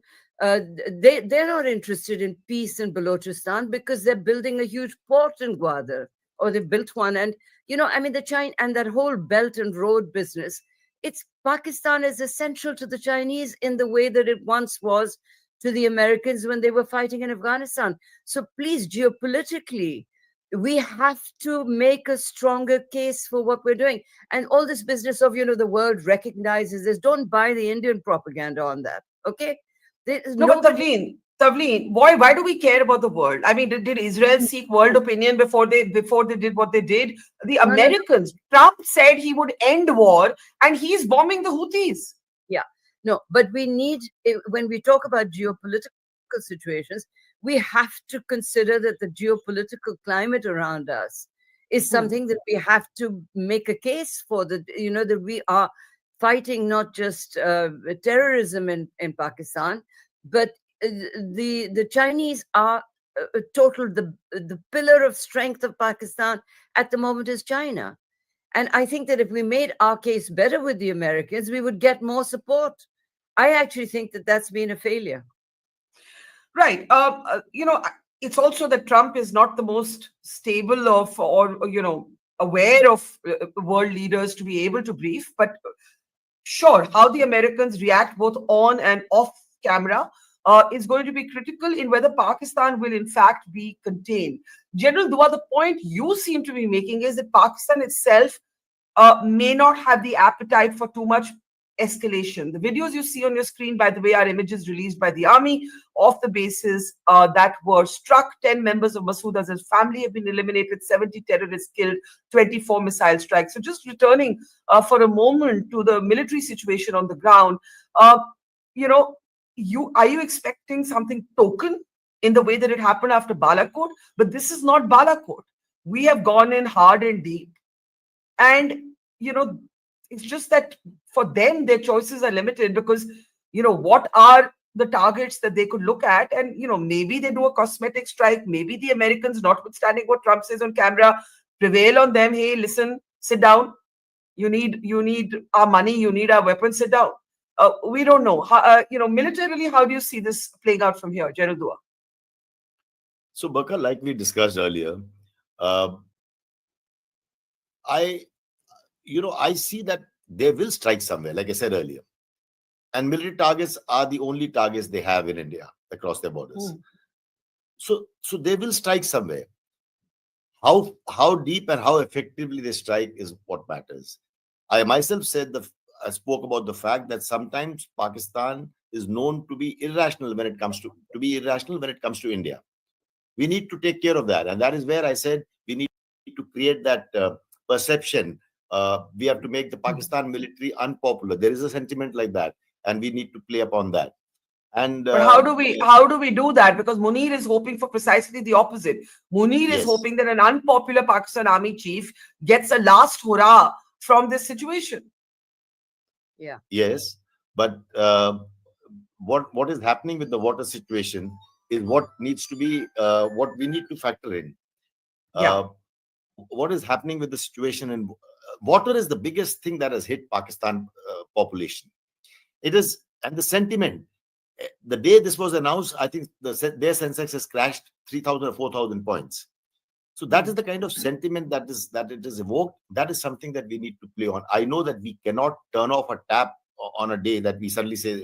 But then we've just shown with the combination of what happened in Banglihar and Salal put together, we actually made the Chinar riverbed dry for some time. I know we can't hold on for long, but it is the sentiment that matters. We need to play on their fears more. And that's the sort of, I am not denying the fact that they will still want to attack somewhere. They will want to make a more substantive strike, and they perhaps will. We need to be prepared for that. And for that, I also said, my suggestion is, and I guess, we will not only be defensive, we will also perhaps be offensive if required. So that's the kind of scenario that we expect to play. And so in other words, India may have to strike again. You know, former Army Chief Manoj Naravne had a cryptic tweet. He said, "Picture abhi baki hai." Now that could mean two things. It could either mean that India's military plan is not yet fully executed, or it could mean that depending on how Pakistan reacts, India will have to strike again. Yes, sometimes to stop an offense, you need to launch a riposte somewhere else, rather than only being defensive at a place. I mean, that's what we've done, in all these strikes. Earlier, before 2016, we were always defensive whenever they send their bad actions, whenever they send their terrorists or their strikes on borders and mutilated our bodies and went back. We were only defensive. But so that kind of a thing, that kind of aggressive defense needs to be put in motion again. I think I've also been misunderstood, Tavleen. I did not say that we need to take our case to the world a little better than we do now. I am not trying to say that. I was only trying to say, I was talking about the fact that when I read China's statement, it is not out and out support of Pakistan, which I expected.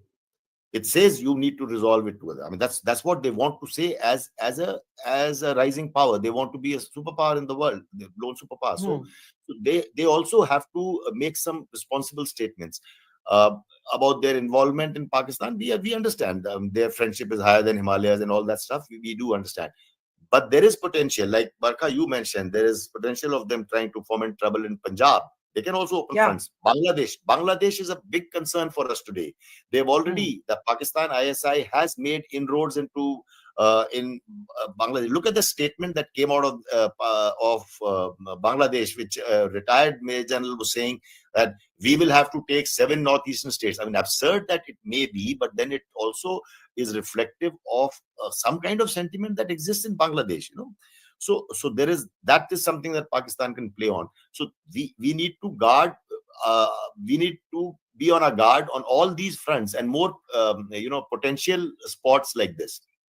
Yeah, that's a really important point about Bangladesh, the reconnection between the two militaries, between Bangladesh under Yunus and the Pakistan military after decades. Before I take, final comments looking back and ahead, I want to play out Omar Abdullah. He is speaking, the Chief Minister of Jammu and Kashmir. He, by the way, evidently was briefed by Prime Minister. He had a one-on-one meeting before these strikes took place. Let's take a look at what he said. Clashes दोनों तरफ से नहीं हुई. शुरुआत पहलगाम में हुआ, जहां हमारे 26 बेगुनाह लोग जिस तरह उनको मारा गया, वो हम अभी भूले नहीं. उसी वक्त मरकजी हुकूमत ने कहा था कि इसका हम जवाब दे देंगे और अपने तरीके से दे देंगे. जवाब देने का तरीका यही था कि पाकिस्तान में कोई सिविलियन या कोई मिलिट्री जगह नहीं, सिर्फ वो जगह जो सब लोग जानते हैं, वहाँ यही इदारे काम करते हैं जिन्होंने पिछले 30-35 साल जम्मू कश्मीर में तबाही और बर्बादी फैलाई है. उन्हें निशाना बनाया गया, उसके अलावा कुछ नहीं. लेकिन उसके बाद लगातार कुछ इलाकों में जो पार के तरफ से बमबारी की गई, उसमें तो सीधा सीधा हमारे सिविलियन जो हैं वो टारगेट हुए. शुरुआत वहां से हुई, शुरुआत यहाँ से नहीं हुई. अगर पहलगाम में लोगों को इस तरह मारा नहीं गया होता, ये दिन नहीं आता. हम बड़े आराम से रह रहे थे. यहाँ जम्मू कश्मीर के अंदरूनी हालात भी ठीक थे, टूरिज्म का दबदबाव चल रहा था, एलओसी पे सीज फायर जो है वो कायम था, एलओसी के सीज फायर को कोई नुकसान नहीं. लेकिन ये हमारे बने हुए हालात नहीं हैं। हमने पहलगाम में जो हुआ उसका हमें एक जवाब देना था, लेकिन अब पाकिस्तान तक है कि वो इसको कितना उछालना चाहते हैं। हम में से कोई जंग नहीं चाहता। हम लोग जो खासकर जम्मू कश्मीर में रहते हैं, क्योंकि अक्सर बेशतर हमने देखा है, चाहे वो इससे पहले जो वार हुए हो या करगिल हुआ हो, वो कहीं ना कहीं जम्मू कश्मीर को ही हिट कर जाता है। हम तो चाहेंगे कि हालात जो है वो दोबारा ठीक बने, लेकिन उसके लिए पहले हमारे जो पड़ोसी मुल्क है उनको अपनी बंदूकें शांत करनी होंगी। यहाँ से फिर बंदूक चलेगी नहीं। First, Pakistan has to silence their guns. They started it. They have to put their guns down. Let's take final comments. Tavleen, you started by saying how happy you were that we were finally, we have finally hit back. It's likely that the Pakistan military, going back to your own trip to Murid K, has already taken Masood, Azhar and Hafiz Saeed into protection. It is likely that after a few weeks, they will surface and make some outrageous provocation. It is likely that after a few weeks, another, God forbid, terror strike will be attempted to make some sort of point that, oh, see, we're still around. But I do think that India has shown great resolve in this moment. It really has. I can't hear the plea. Yeah, please don't make the mistake of thinking that Hafiz Saeed and Masood Azhar and that Lashkar and Jaish Muhammad are not part of the Pakistan army. We are fighting the Pakistan army. They're just using tactics that we have not responded to or learned how to deal with. But we're fighting the Pakistani army. This is just war by another name, and it's a cowardly, evil war. And as I'll say again, I'm very proud that we've responded, because our failure to respond in the past has been seen as weakness. I couldn't agree with you more that the Lashkar and the Jaish are simply assets of the Pakistan army. General Dua, last word to you, if we can get you in. This is a moment to be proud of, but this is also a moment when, as a country, we have to realize that every time Pakistan does this, we may have to go higher on the escalatory ladder. And we are in for a long, long war with Pakistan. I mean, unless Pakistan unravels or it disintegrates or world opinion prevails and, or the people of Pakistan rise up and revolt as the people of Baluchistan have.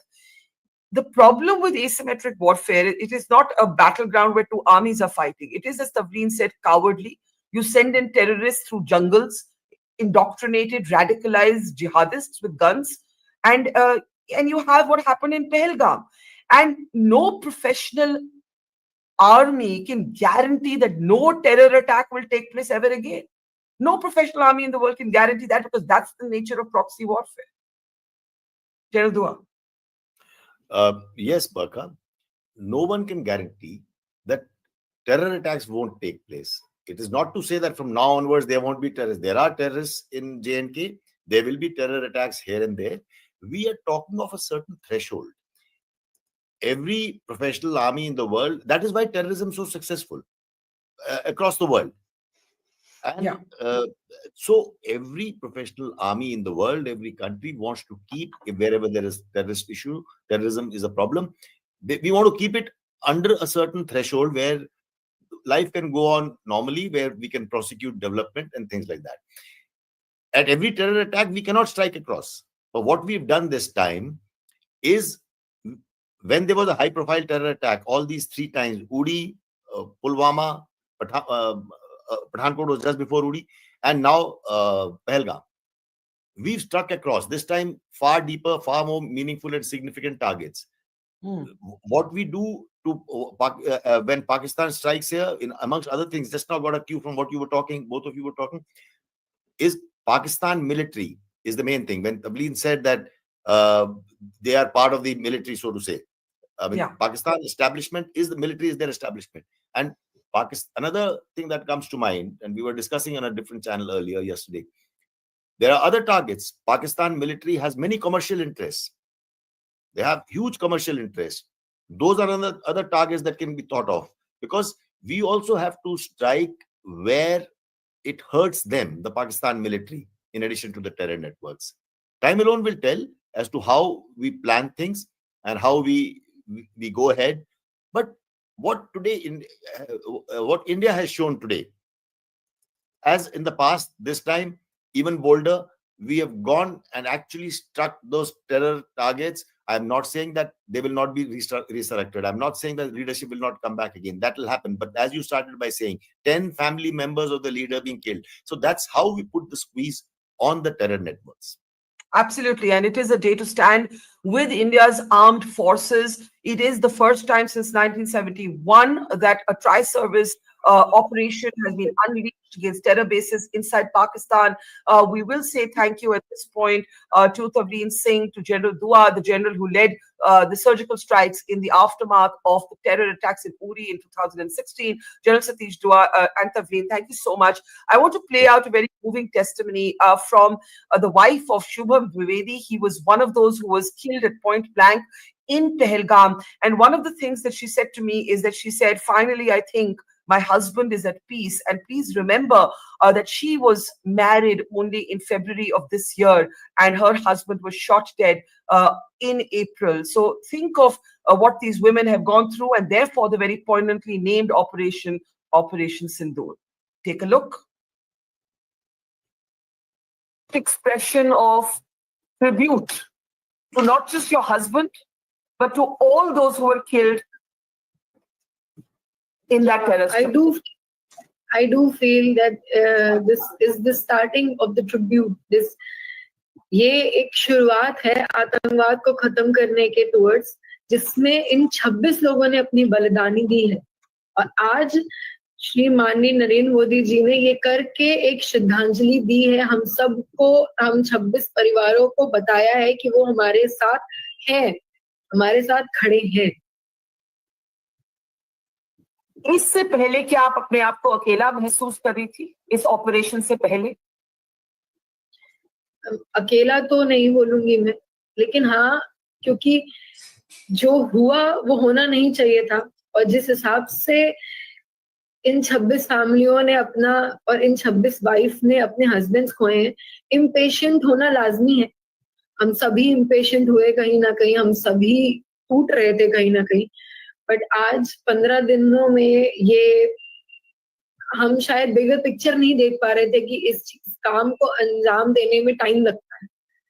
आज हम ये देख पा रहे हैं कि मोदी जी शायद नहीं बोल रहे थे कुछ, कोई शायद कुछ नहीं बोल रहा था, उसका रीजन ये था कि वो इस बिगर पिक्चर में काम करना उन्होंने उसी मूवमेंट से शुरू कर दिया। मूवमेंट उन्हें ये पता चला था, उसी मूवमेंट से वो इस चीज पे काम कर रहे थे। आज उन्होंने दिखा दिया कि नहीं, वो है, वो है, वो हमारे लिए खड़े हैं, हमारा ध्यान रख रहे हैं। आपने सही कहा कि एक मिलिट्री ऑपरेशन को करने के लिए वक्त लगता है, और हम इंडिया की तरफ से 2 हफ्ते में ये मिलिट्री रिस्पांस आया है। यहाँ पे जनरल बाली हैं। जनरल बाली, अगर आप कुछ to a new bride, Aishwarya आपकी शादी कब हुई थी, if I can ask? 12th February 2025. This year? I have no words, ma'am. I have no words. I just want to ask you one thing before I come to General Bali. I think women like you and what has happened to you is the reason that this operation has been called Operation Sindoor. Sindoor, of course, is a symbol of marriage, and you are a new bride. You were married in February. You were on a post marriage honeymoon holiday in Kashmir. 2 months later, you've been widowed. I mean, I don't know what to say. When you hear the word Operation Sindoor, what does it say to you, Dr. Firstly, when I saw this Operation Sindoor, when I was watching the news and everything, जब मैंने ये नाम देखा, मैंने अपना phone निकाल के, I saw the photo of me and Shubham, and I cried. Because somewhere this word connects me to him. Sindoor is all about that. It's your husband basically. And ये मैं उस सेकंड सिर्फ शुभम और जो हमारे 2 महीने वो सारे शादी, वो मेरे दिमाग में पूरा फ्लैशबैक था. Yeah. My heart goes out to you, ma'am. My heart really, really, really goes out to you. Aishanya, how old are you, Aishanya? I'm 28. And your husband was how old? He was 30. And you're very young, and as General Bali said, you are a soldier. You are a soldier of a different kind. You're not wearing a uniform, but you are a soldier. You are a soldier of India. And I just bow to you in admiration. मैं आपसे पूछना चाहूंगी, आपने अपने कई interviews हमारे साथ भी आपने पहले बोला कि एक Shubham should be recognized for his sacrifice, कि उन्होंने पहली गोली एक तरह से ली और उसके बाद जाने बची. उसके बारे में जो लोग ये शायद जानते नहीं, थोड़ा सा अगर मैं आपको रिक्वेस्ट करूं कि आप दोबारा बताएं कि कैसे शुभम ने by taking the first among the first bullets कैसे उन्होंने बाकी लोगों की जान बचाई. We were sitting very close to the gate. If ये अटैक ना किसी और डायरेक्शन, किसी और कॉर्नर में होता तो हम बच गए होते और वो इंसान पहली गोली खाता, और उसकी वजह से हम बचते.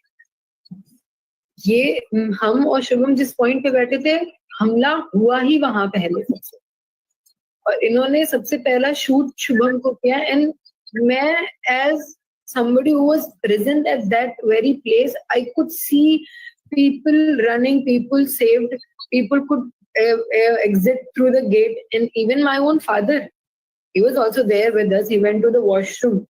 While he was coming back, the attack happened. He also could run towards the gate because of this reason. Because Shubham was shot first, many of the people could get alert.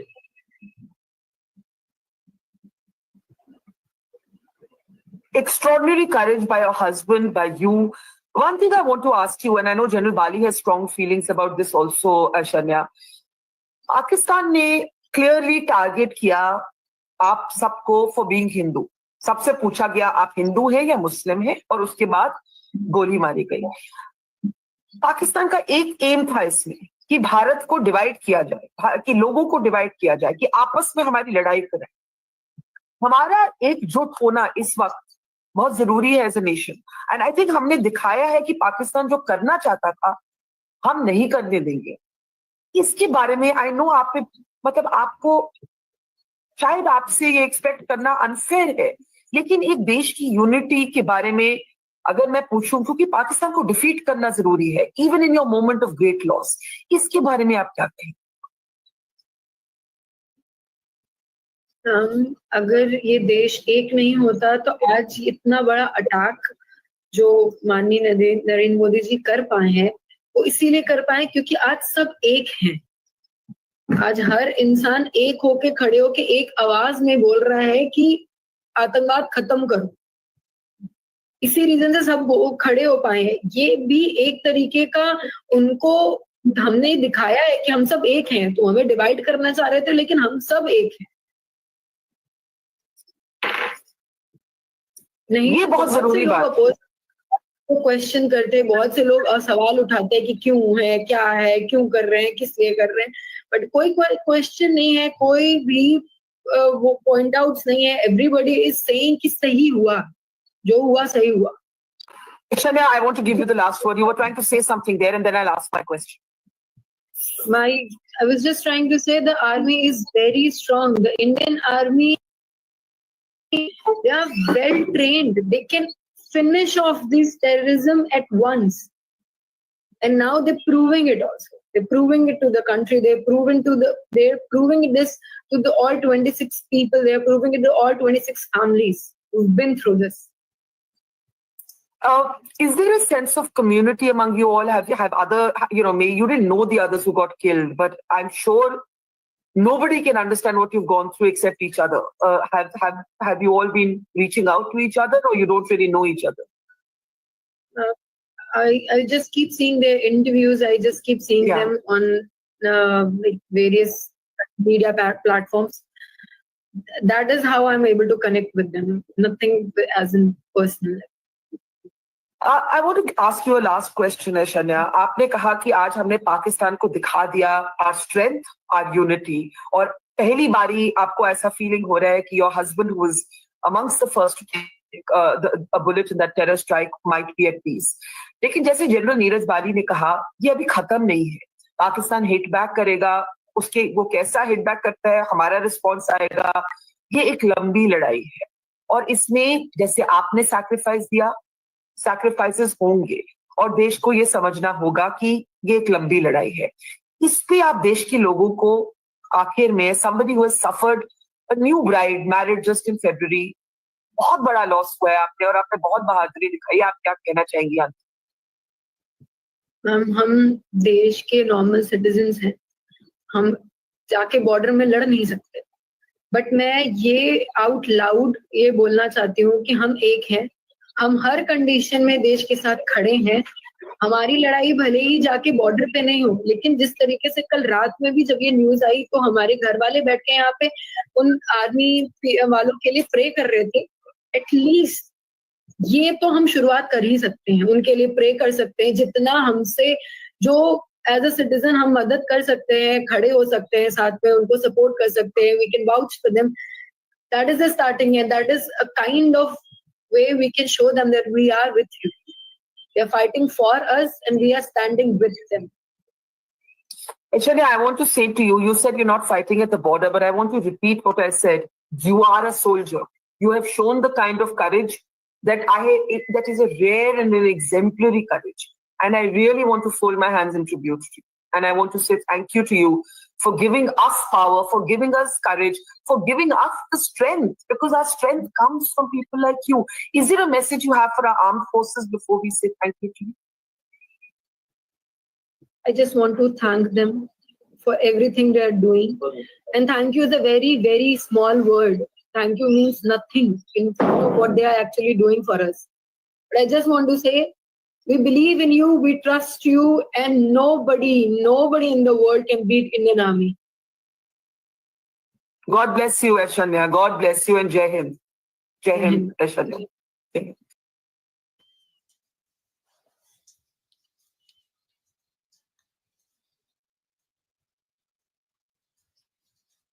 Good evening. It is 5 o'clock, and for anybody who is just waking up in some other part of the world, there is big news from India.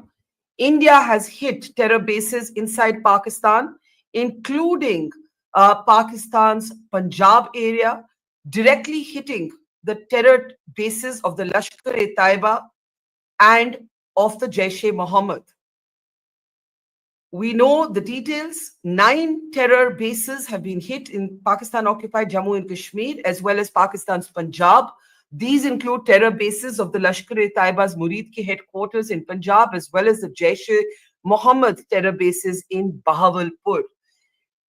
24 missile strikes in a coordinated operation called Operation Sindoor, in which all 3 military services were involved, the Army, the Navy, and the Air Force.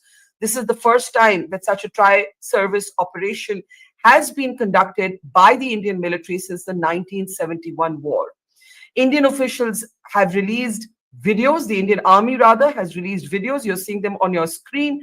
This is video footage of the different terror bases that were hit, and you'll see several of those videos come up on our screen. These are officially released by the military. An official briefing was done by 2 women military officers of the Indian Army and the Indian Air Force, alongside Foreign Secretary Vikram Misri. Officials in India say that what has been undertaken in Operation Sindoor is not to be looked at as merely quote-unquote a military response, but a shift in strategic doctrine. One official said it shows that India is able to act, and I'm quoting him here, swiftly, unapologetically, and surgically. Pakistan's reactions will come and have started coming. Artillery firing has returned to the line of control after the 2003 ceasefire. 9 civilians on the Indian side have been reported to have lost their lives in that firing. An order has now been placed for the evacuation of civilians, pulling them further back from the line of control and the international border. Those are images of Pakistan firing at the line of control. I want to now shift to images of actually the videos of what happened when the missile struck Pakistan. So if we can bring up those videos, please. And I also want to play out a statement of Defense Minister Rajnath Singh, who is speaking. As soon as he's ready, we'll play that out as well. I want to introduce our guests. This is a continuous rolling coverage. We have been live now for the last 11 hours, and we'll keep going. Ambassador Dilip Sinha, veteran diplomat, is with us. And from Washington today, I'm joined by Christine Fair, one of the foremost scholars on Pakistan and these terror outfits. And thank you very much, Christine Fair, for joining us. Dilip Sinha, your first response to the import of what we have seen. You know, Pakistan, as we know, is dominated by Punjab. Pakistan's politics is dominated by Punjab. Pakistan's military is dominated by Punjab. Pakistan's economy is dominated by Punjab. The import of India striking inside Pakistan's Punjab cannot be underestimated. Your first comments, Ambassador Dilip Sinha. This is obviously a very daring strike that we have carried out. It was a kind of strike that perhaps was expected because you could see that a lot of preparations were being made with high-level talks by India. The outrage among the Indian public was extremely strong. The attack on civilians had raised public anger, and there was perhaps need to give vent to that anger by striking inside Pakistan at the terror camps. The attacks have been confined to the terror camps. There are no military installations have been attacked. So clearly, India does not want to escalate the situation by getting the military involved. But as you mentioned, we have struck inside Punjab. And in Punjab, the military is extremely strong. The military will try to use these attacks both to ginger up support for itself and to try and show that it is capable of striking back. So we have to be prepared for that. We are still in the fog of war. We don't know exactly what happened and whether there were any losses sustained by our people. So we have to wait and see what details emerge from there. Pakistan has made certain claims, but this is a strike that has been made by the government to show that it is not willing to take terror attacks lying down. And Dilip Sinha, before I bring in Christine, you know, the fact that Bahawalpur and Muridke, Bahawalpur is what, 100 km from our border, you know, so it is really very different, much further, much harder, much more specific than Balakot. And unlike Balakot, where you had some naysayers saying, show us the evidence, video upon video upon video has been filmed both during the operation and has been released after it. So, you know, there is a larger message, I imagine, that all of this video evidence will be used as the MEA has started briefing a number of different ambassadors and diplomats in Delhi. Well, yes, this attack has been done essentially to satisfy public opinion in India, the public anger, and also to overcome some of the lacuna that had been left in the case of the Balakot attack, where questions had been raised. So this time they have taken the precaution to ensure that not only are they striking deep inside Pakistan, but also providing the necessary evidence to show that the attack took place. Of course, Pakistan itself has acknowledged the attacks. It has acknowledged certain casualties. So those doubting Thomases in India would be silenced with this evidence, and also the public anger that had built up would also need to be satisfied with this attack. I just want to play out Defense Minister Rajnath Singh. He's spoken moments ago, and then I'll come to Professor Christine Fair. Take a look. तो जैसे कि आप सबको जानकारी है कि कल रात हमारी भारतीय सेनाओं ने अपने अद्भुत शौर्य और पराक्रम का परिचय देते हुए एक नया इतिहास रच दिया है। साथियों, भारत की सेना ने सटीकता, सतर्कता और संवेदनशीलता के साथ कार्रवाई की है। हमने जो लक्ष्य तय किए थे उन्हें ठीक समय तय योजना के अनुसार सटीकता से उन्होंने ध्वस्त किया है। और किसी भी नागरिक ठिकाने सिविलियन पॉपुलेशन को जरा भी प्रभावित न होने देने की संवेदनशीलता भी हमारी सेना ने दिखाई है।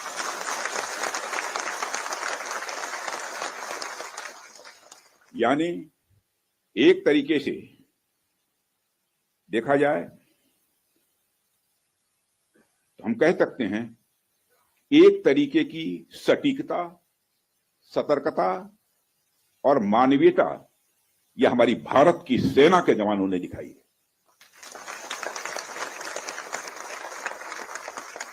जिसके लिए मैं हमारे सेना के जवानों और अधिकारियों को पूरे देश की ओर से मैं साधुवाद देता हूं और सेना को संपूर्ण संबल प्रदान करने के लिए अपने प्रधानमंत्री माननीय नरेंद्र मोदी जी को भी मैं साधुवाद देता हूं।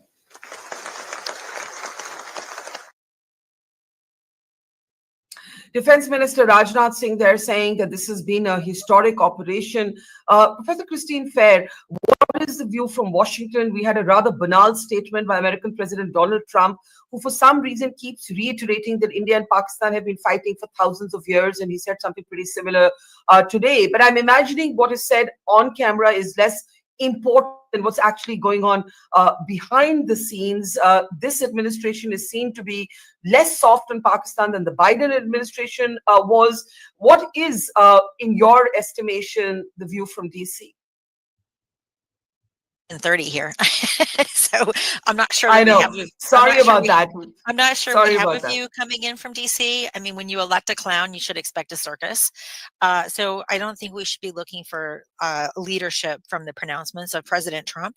But I do repose a lot of confidence in Paul Kapoor. I don't know if he's been confirmed yet, but he was the person that was tasked to be the Assistant Secretary of State for South Asia.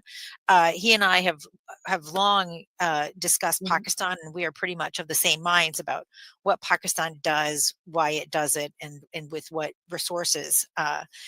He wrote a book called Jihad as Grand Strategy, which for anyone who knows Pakistan knows that that's a pretty apt description. So, I agree with everything that Ambassador Sinha has said. Unfortunately, I don't think that this strategically changes Pakistan's calculus. I think this has been a really important demonstration of escalation, the ability to target the Punjab. We don't know, by the way, how Pakistan is going to respond. Just as we don't know fully what munitions were used, we don't have independent casualty assessments. We just have explosions that happen in the darkness. Quite frankly, that's not terribly elucidating. But we also have unconfirmed reports of Indian aircraft going down. The New York Times reports at least one Indian official who confirmed 3 aircraft have been down, although the reasons for the aircraft being down were not given and stated is unclear. So and as of now, sorry to interject there. I just wanted to say, as of now, we have a formal statement from the Press Information Bureau on those fighter jets saying that Pakistan has shared old pictures. In fact, I think we have that PIB release. So as of now, that's what we have. The images that have been shared. I'm going to say this. We also had a lot of things come out of Pulwama that weren't true either. So I'm a professor. So my job is not to take press reports at face value. My job is to wait for data to come in. So for me, this is an uncomfortable position because I don't like giving live commentary on things when so little is known. But what we do know is that Pakistan is going to have to respond. For all the reasons that Ambassador Sinha had noted, the Punjab, and as you yourself had noted, the Punjab is really ground zero for much of what happens in Pakistan. And the Pakistan Army, which hasn't been discussed yet, is really at its nadir in public opinion. Many Pakistanis have soured on the Pakistan Army, which is an extraordinary development, largely because of its treatment of Imran Khan. And so this is going to be used by the Pakistan Army to burnish its credentials at home amidst its flagging reputation. So we're going to have to expect some response from Pakistan. And then I think the most important question for those of us that have studied the India-Pakistan, or I would say Pakistan's conflict with India, is what's going to be the de-escalation off-ramp. What we had in 2019 was the Dusre Banda the Kahani, which allowed the Indians to say there was a second pilot, which allowed the Indians to come up with this narrative that it shot down an F-16. And that, along with the return of Abhinandan, was part of the escalation, de-escalation off-ramp. So what I'm looking for is, after Pakistan responds, what's going to be the natural de-escalation pathway to this crisis? Christine Fair, before I get to the de-escalation, if I can just ask you to talk a little bit about the Lashkar and the Jaish. One of the things that puzzles me, and I've done some commentary on Western media in between our live programming, is how little awareness there is of the Lashkar, of the Jaish as being extensions of the Pakistan army, despite the fact that the United States, for example, recognizes the Lashkar as a terror group, as does the United Kingdom. Yet when Western media tells this story, they position this as a fight between India and Pakistan, as opposed to how Indians see it, which is that, listen, you sent your terrorists in, you killed tourists in Pahalgam, you targeted them this time for their religion, and India has a right to respond. So if you could speak a little bit about your understanding, Hafiz Saeed and Masood Azhar would have been taken into protection. Pakistan would have been anticipating this, and they're bound to resurface later. Correct. Why are these two terrorists so critical to the Pakistan military? So the two organizations are distinct or are important for very different reasons. So for one, so what both have in common is that both organizations only attack outside of Pakistan. They have never conducted operations within Pakistan itself. Now, when it comes to Jaish-e-Mohammed, which is a Deobandi organization, it has overlapping membership with Lashkar Jangvi, Sipe-Sabe, Pakistan, and the TTP. So elements of the Jaish-e-Mohammed, and of course they share an archipelago of Deobandi mosques and madrasas. So there is a component of the Jaish that contributes to Pakistan instability. And the way the Pakistan army has used Jaish-e-Mohammed, it's really as a Gharvapasi movement for wayward Deobandi terrorists. Don't fight in Lashkar Jangvi and kill Pakistanis. Come back to Jaish-e-Mohammed and kill Indians.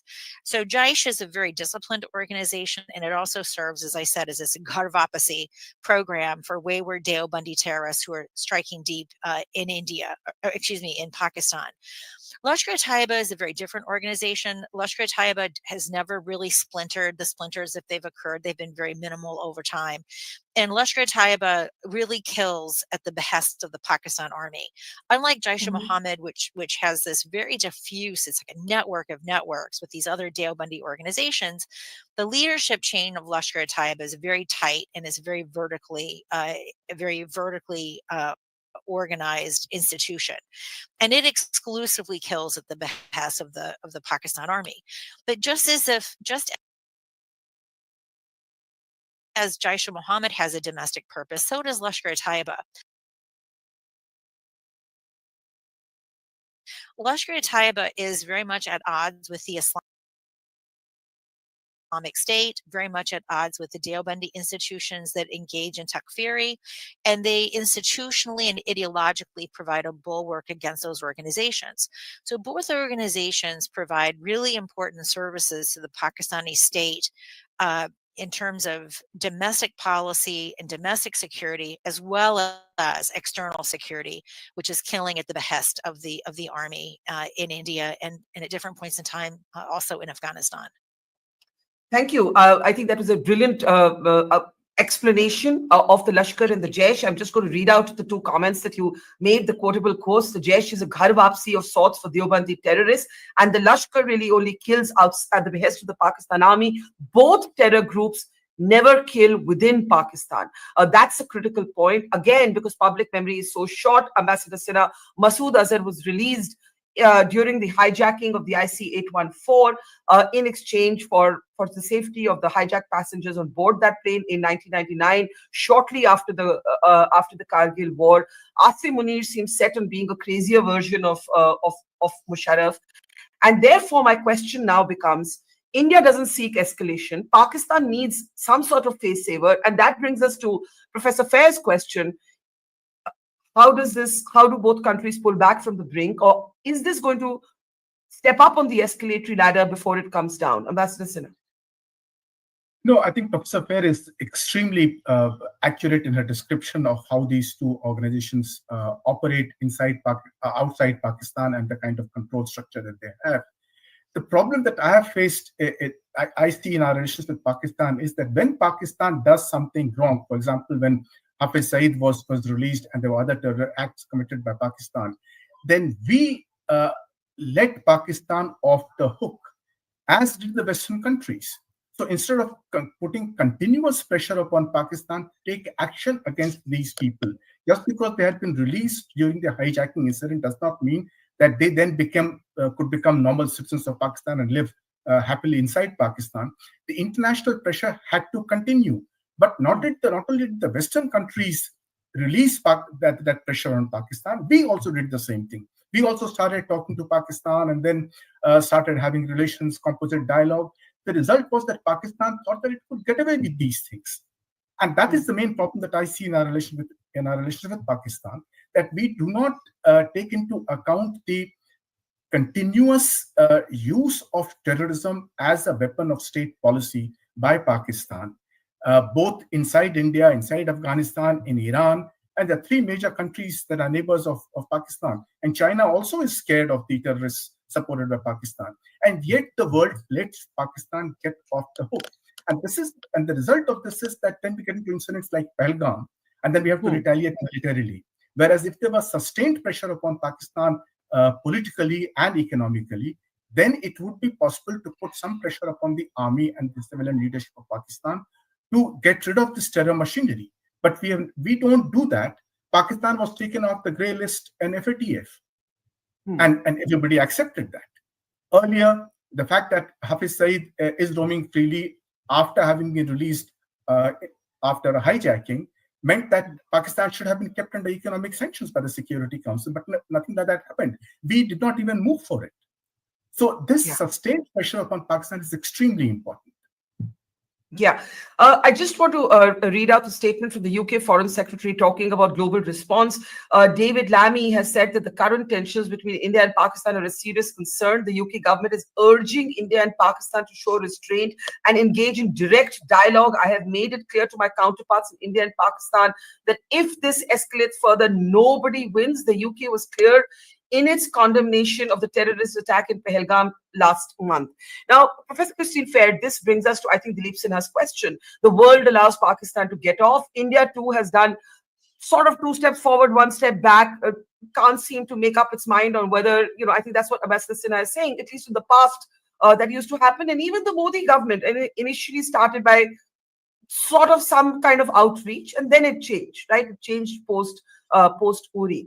I can understand previously that America in particular thought it needed Pakistan for its ops in Afghanistan. Why now? Is it ignorance? Is it a lack of priority? Do they not get it? What is the reason that Hafiz Saeed and Masood Azhar are able to live as openly with the impunity that they do? Because after all, 6 Americans were killed in the 26/11 attacks, and the Lashkar and Jaish was very clearly behind those attacks. So I have to share your incredulity. So going to the statement by the British, I mean, we have to sort of remember the British have always avoided blaming Pakistan. The reason for that is that there are really important Pakistani origin vote banks in the UK. The British were very loath to act against British origin Pakistan origin terror cells, for lack of a better word. So the Brits have their own domestic motivations, because a lot of the Pakistani migrants to the United Kingdom are actually Mirpuris. So we kind of have to remember that the UK has a lot of different motivations. What's more mysterious is that of the United States. For many years, the United States would also offer these milquetoast, both sides need to do this, both sides need to do that. Obama made a very serious departure from that in 2016. Obama did not encourage both sides to pursue peace through negotiation. Obama stated very clearly the American support for India's right to defend itself. And what we've seen under Trump is a retrenchment from that. And it's I don't know if it's because the Trump administration itself is so bereft of history, and it's generally clueless. I mean, what I will say, very generally speaking, about new governments coming in. New governments coming in, there's, for example, Marco Rubio. He's there not because Marco Rubio is a distinguished, knowledgeable person when it comes to diplomatic affairs. He's there because he's a Republican and he will basically carry out Trump's bidding. In fact, all of Trump's cabinet has been selected not because they have any professional competence, but rather because they're sycophants and they won't challenge him. So it's going to be particularly difficult, I think, working with the United States. As I said, I'm really bullish on the influence of Paul Kapoor. I'm not. I should have checked before we did the show this morning the status of his confirmation, but I'd like to believe that even if he hasn't been confirmed, that he is still providing guidance and sagacity to this administration. But if that is the case, it's not evident in the statements that we've issued, which is this both sidisms.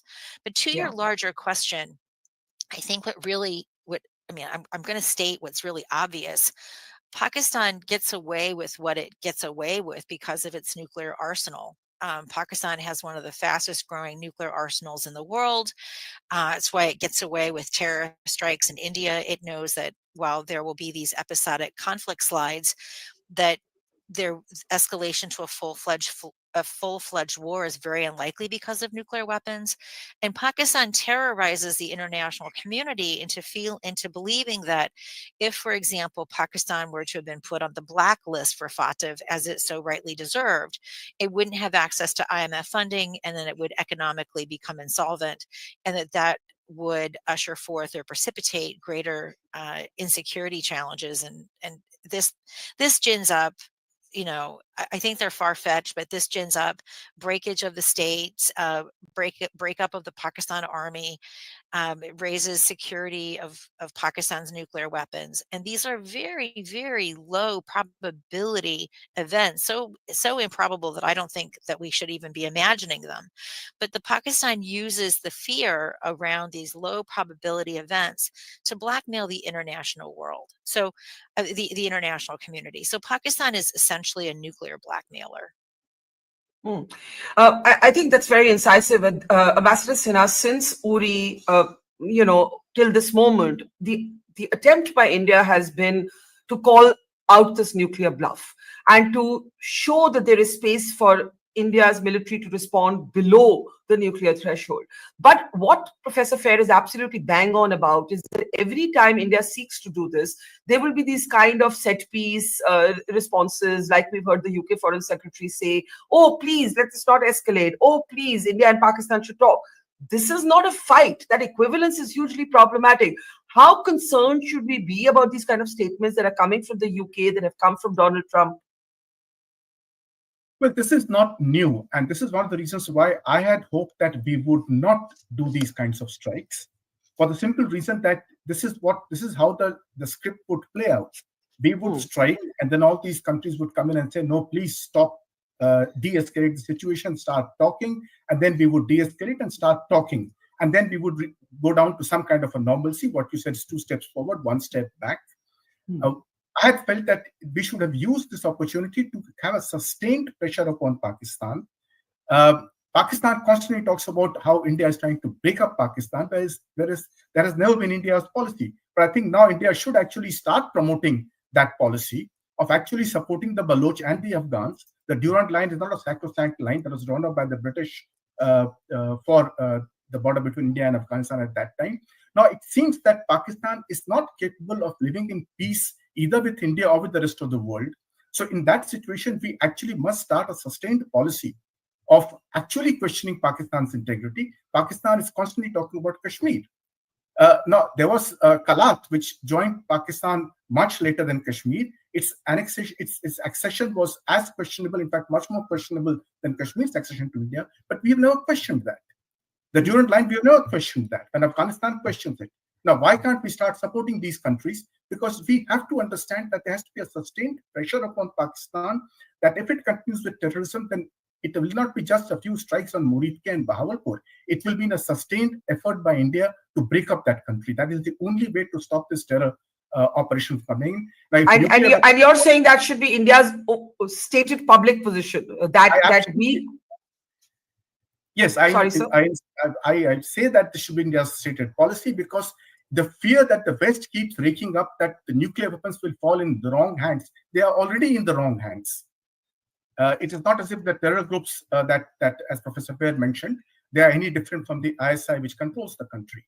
So we have to have a sustained policy where Pakistan must realize that if it continues with this policy of promoting terrorism against us, then it cannot hope to see that our policy towards Pakistan will remain exactly as has been over the last several decades, which is that we will strike once in a while and then go back and start talking and hope that Pakistan will make some promises, as we had in the case of earlier when Musharraf met Vajpayee. But I just have a thought that if India's position was to openly say, we support, for example, the Baluchis' right to self-determination, and so on, and you're saying that this should India doesn't need to be coy about this. Wouldn't they play victim, Professor Fair? Wouldn't they then play victim and say, see, they're trying to disintegrate us? They'll take that whine and whinge then to Western capitals. Yeah, I mean, that's obviously not a policy that I support for a variety of reasons. When one thinks about breaking up the Pakistani state, one has to ask, first of all, it's not possible. I spent a lot of time in Pakistan. Pakistanis are Pakistanis. However, I will say that covert operations are part of full range deterrence and full spectrum deterrence and full spectrum compellence. And many Pakistanis believe, as do many Indians, Avinash Paliwal talks about this at length in his book, My Enemy's Enemy, that the Indians are already engaged in covert operations in Balochistan with the TTP. And this is an appropriate thing for India to be doing. India has an external intelligence agencies. This is what external intelligence agencies do. And covert operations, as I said, is a part of full spectrum deterrence and compellence. So, I don't need to say anything else about this, because my suspicion is, my strong suspicion is that India is already engaging in this. In fact, some might say that the operation in Pahalgam, the terrorist attack in Pahalgam, was a direct response to terrorism in Balochistan. This is certainly a Pakistani narrative that doesn't get a lot of play. I think that one does have to consider what are the ramifications of these covert operations. Rarely do the ramifications remain covert.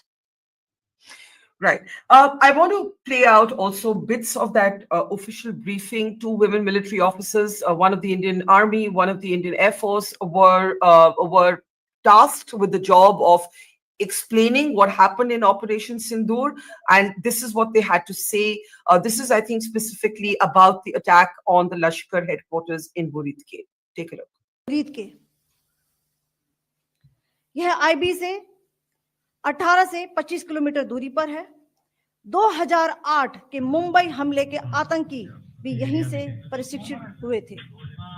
Ajmal कसब व David Headley भी यहां train हुए थे।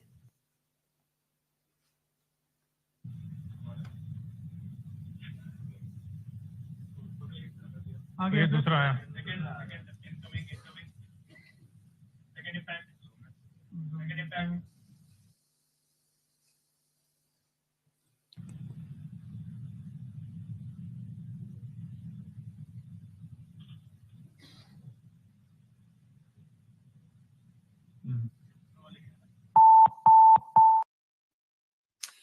Right. That's just a bit of the press conference. The whole press conference is there on our platform to watch. Ambassador Dilip Sinha, let's come back to something raised by Christine Fair. How does this de-escalation happen? It all depends on how Pakistan chooses to respond. And that response is likely to come, soon enough. I also see Professor Amitabh Mattu joining us. Good evening, Professor Mattu. Good evening, Dilip Sinha. Thanks, sir. Ambassador Sinha, go ahead. Well, the de-escalation would normally take place, one hopes, if Pakistan does not retaliate, then India would be under increased pressure to start talks with Pakistan, which would mean that somebody would offer talks to holding talks in a third place. This has happened in the past also, or there would be contacts between representatives of our governments at a track 2 level, where they can work out the details. Most likely it would be by the mediation of somebody, the Russia or some other country. And then there would be talks and some kind of restoration of diplomatic relations would take place. But if Pakistan retaliates, then all bets are off, because one doesn't know how this government will react to any kind of Pakistani retaliation in which there may be further civilian casualties in India. Yeah.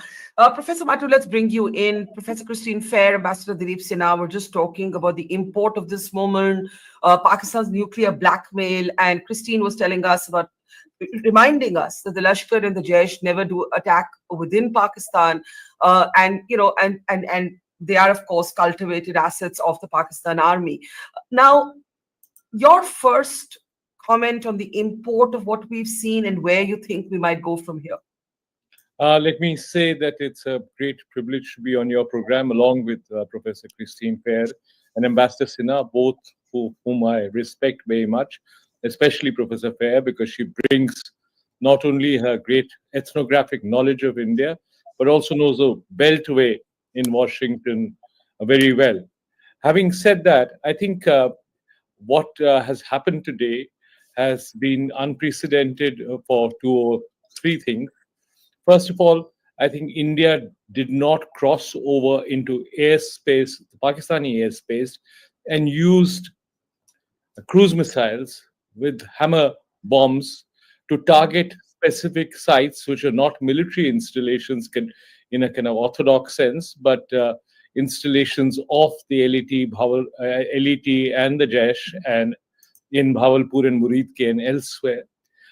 Secondly, it targeted sites which are not just in POK, but in Punjab. Muridke, as you know, is very close to Lahore, and Bahawalpur is also a part of the Punjab. So third fact is that Pakistan seems to have, at the moment, said that it will retaliate at a time of its choosing and at a place of its choosing. But what seems to be clear is that from India's point of view, it doesn't.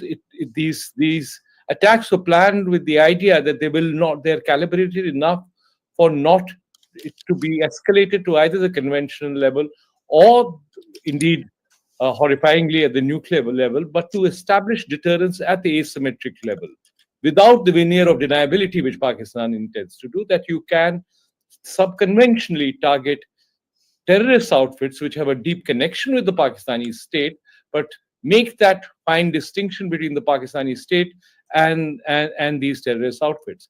Now, whether Pakistan, the face saver of Pakistan claiming that it has downed the 5 Indian jets, including 3 Rafale and 1 Sukhoi and 1 MiG-29, is good enough for it to now not escalate further, or will there be public pressure and given the mindset of the army chief to retaliate in some form? We have to wait and see, and there I agree with Ambassador Sinha that what happens next will depend much on what Pakistan does. But as far as today is concerned, I think India has crossed a red line. It has said that it will not take asymmetric warfare in Jammu and Kashmir lying down, or indeed in other parts of India, and therefore targeted installations without crossing into the international border or crossing the LOC in territories which are part of Pakistan and not just POJK. So I would say that this is, if I was in some ways looking at it internationally, I think India has demonstrated that it will not take these things lying down. The whole bogey of Pakistan always playing the nuclear card, or suggesting that it can continue doing this, or that India's growth story will suddenly be undermined if it becomes involved in regional conflicts. I think it's what has been said, and in some ways the mood of public opinion in this country says enough is enough, and that is reflected in the fact that you have all spectrum of public opinion, from Jairam Ramesh to Rahul Gandhi to Manish Tiwari. Manish Tiwari, in fact, writing that we should now take over Gilgit and Baltistan as well. That kind of expansive suggestion. To, of course, the BJP and the Prime Minister and the Home Minister, to the leadership of the National Conference, which is in government in Srinagar. So even Omar Abdullah's statements. So the whole spectrum of public opinion has been behind this move. And therefore, I think it's a moment which is a watershed moment in many ways. I mean, people often use the word watershed lightly, but I think this is a watershed moment. I don't know what Christine or Ambassador have to say, but for me, it is an important rupture in terms of Indian policy, and a rupture which many will see in a positive light.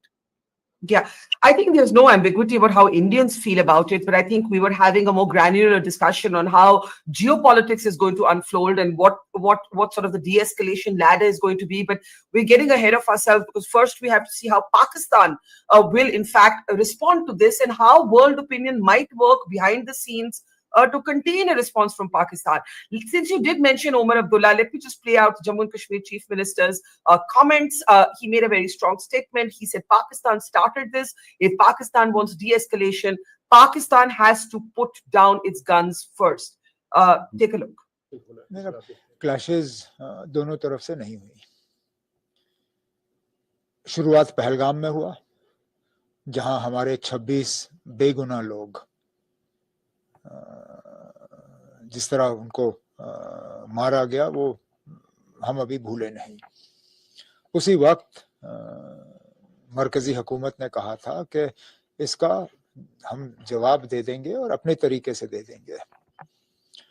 जवाब देने का तरीका यही था कि पाकिस्तान में कोई civilian या कोई मिलिट्री जगह नहीं, सिर्फ वो जगह जो सब लोग जानते हैं वहाँ यही इदारे काम करते हैं जिन्होंने पिछले 30-35 साल जम्मू कश्मीर में तबाही और बर्बादी फैलाई है. उन्हें निशाना बनाया गया, उसके अलावा कुछ नहीं.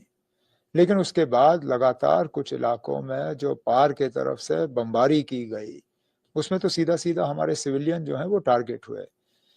शुरुआत वहां से हुई, शुरुआत यहाँ से नहीं हुई. अगर पहलगाम में लोगों को इस तरह मारा नहीं गया होता, ये दिन नहीं आता. हम बड़े आराम से रह रहे थे. यहाँ जम्मू कश्मीर के अंदरूनी हालात भी ठीक थे, टूरिज्म का दबदबाव चल रहा था, एलओसी पे सीज फायर जो है वो कायम था, एलओसी के सीज फायर को कोई नुकसान नहीं. लेकिन ये हमारे बने हुए हालात नहीं हैं. हमने पहलगाम में जो हुआ उसका हमें एक जवाब देना था. लेकिन अब पाकिस्तान तक है कि वो इसको कितना उछालना चाहते हैं. हम में से कोई जंग नहीं चाहता. हम लोग जो खासकर जम्मू कश्मीर में रहते हैं, क्योंकि अक्सर बेशतर हमने देखा है, चाहे वो इससे पहले जो वार हुए हो या करगिल हुआ हो, वो कहीं ना कहीं जम्मू कश्मीर को ही हिट कर जाता है. हम तो चाहेंगे कि हालात जो है वो दोबारा ठीक बने, लेकिन उसके लिए पहले हमारे जो पड़ोसी मुल्क है उनको अपनी बंदूकें शांत करनी होंगी. यहाँ से फिर बंदूक चलेगी नहीं.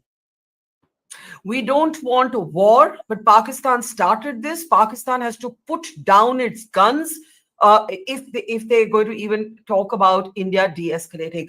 Professor Fair, let me come to you. You heard Amitabh Mattu saying it's a watershed moment. It has widespread support politically among the public. But your question about de-escalation is something we'll come to. I want you to talk a little bit about Asim Munir. You know, India has had its shares of encounters with somewhat unhinged Pakistan army chiefs. Musharraf was the architect of Kargil. But Munir was really, as you mentioned, unpopular on home turf because of what was happening in Baluchistan and because of the raging popularity around the jailed PTI leader Imran Khan. With this moment, what would Munir's doctrine be? What, you know, at this moment, how much can he afford to take this forward and up? Yeah, I don't think that the kahani of the downed Indian jets are going to be enough for an off ramp with this guy. I think this guy is going to want a Pulwama / Balakot like skirmish to occur, because the more that Pakistan can say it's threatened by India, the more there's going to be rallying around the Fauj, and that's what he's going to be looking for, is to burnish his. You know, it's really interesting, Barkha. I've been getting texts, phone calls. I even met a random army officer in the Dubai airport where Pakistanis have been saying to me, I used to hate you because of your opposition to the Pakistan army. Now I see that you were right about them all along. And I always ask them, well, that's a really interesting about face. What was your cognitive opening?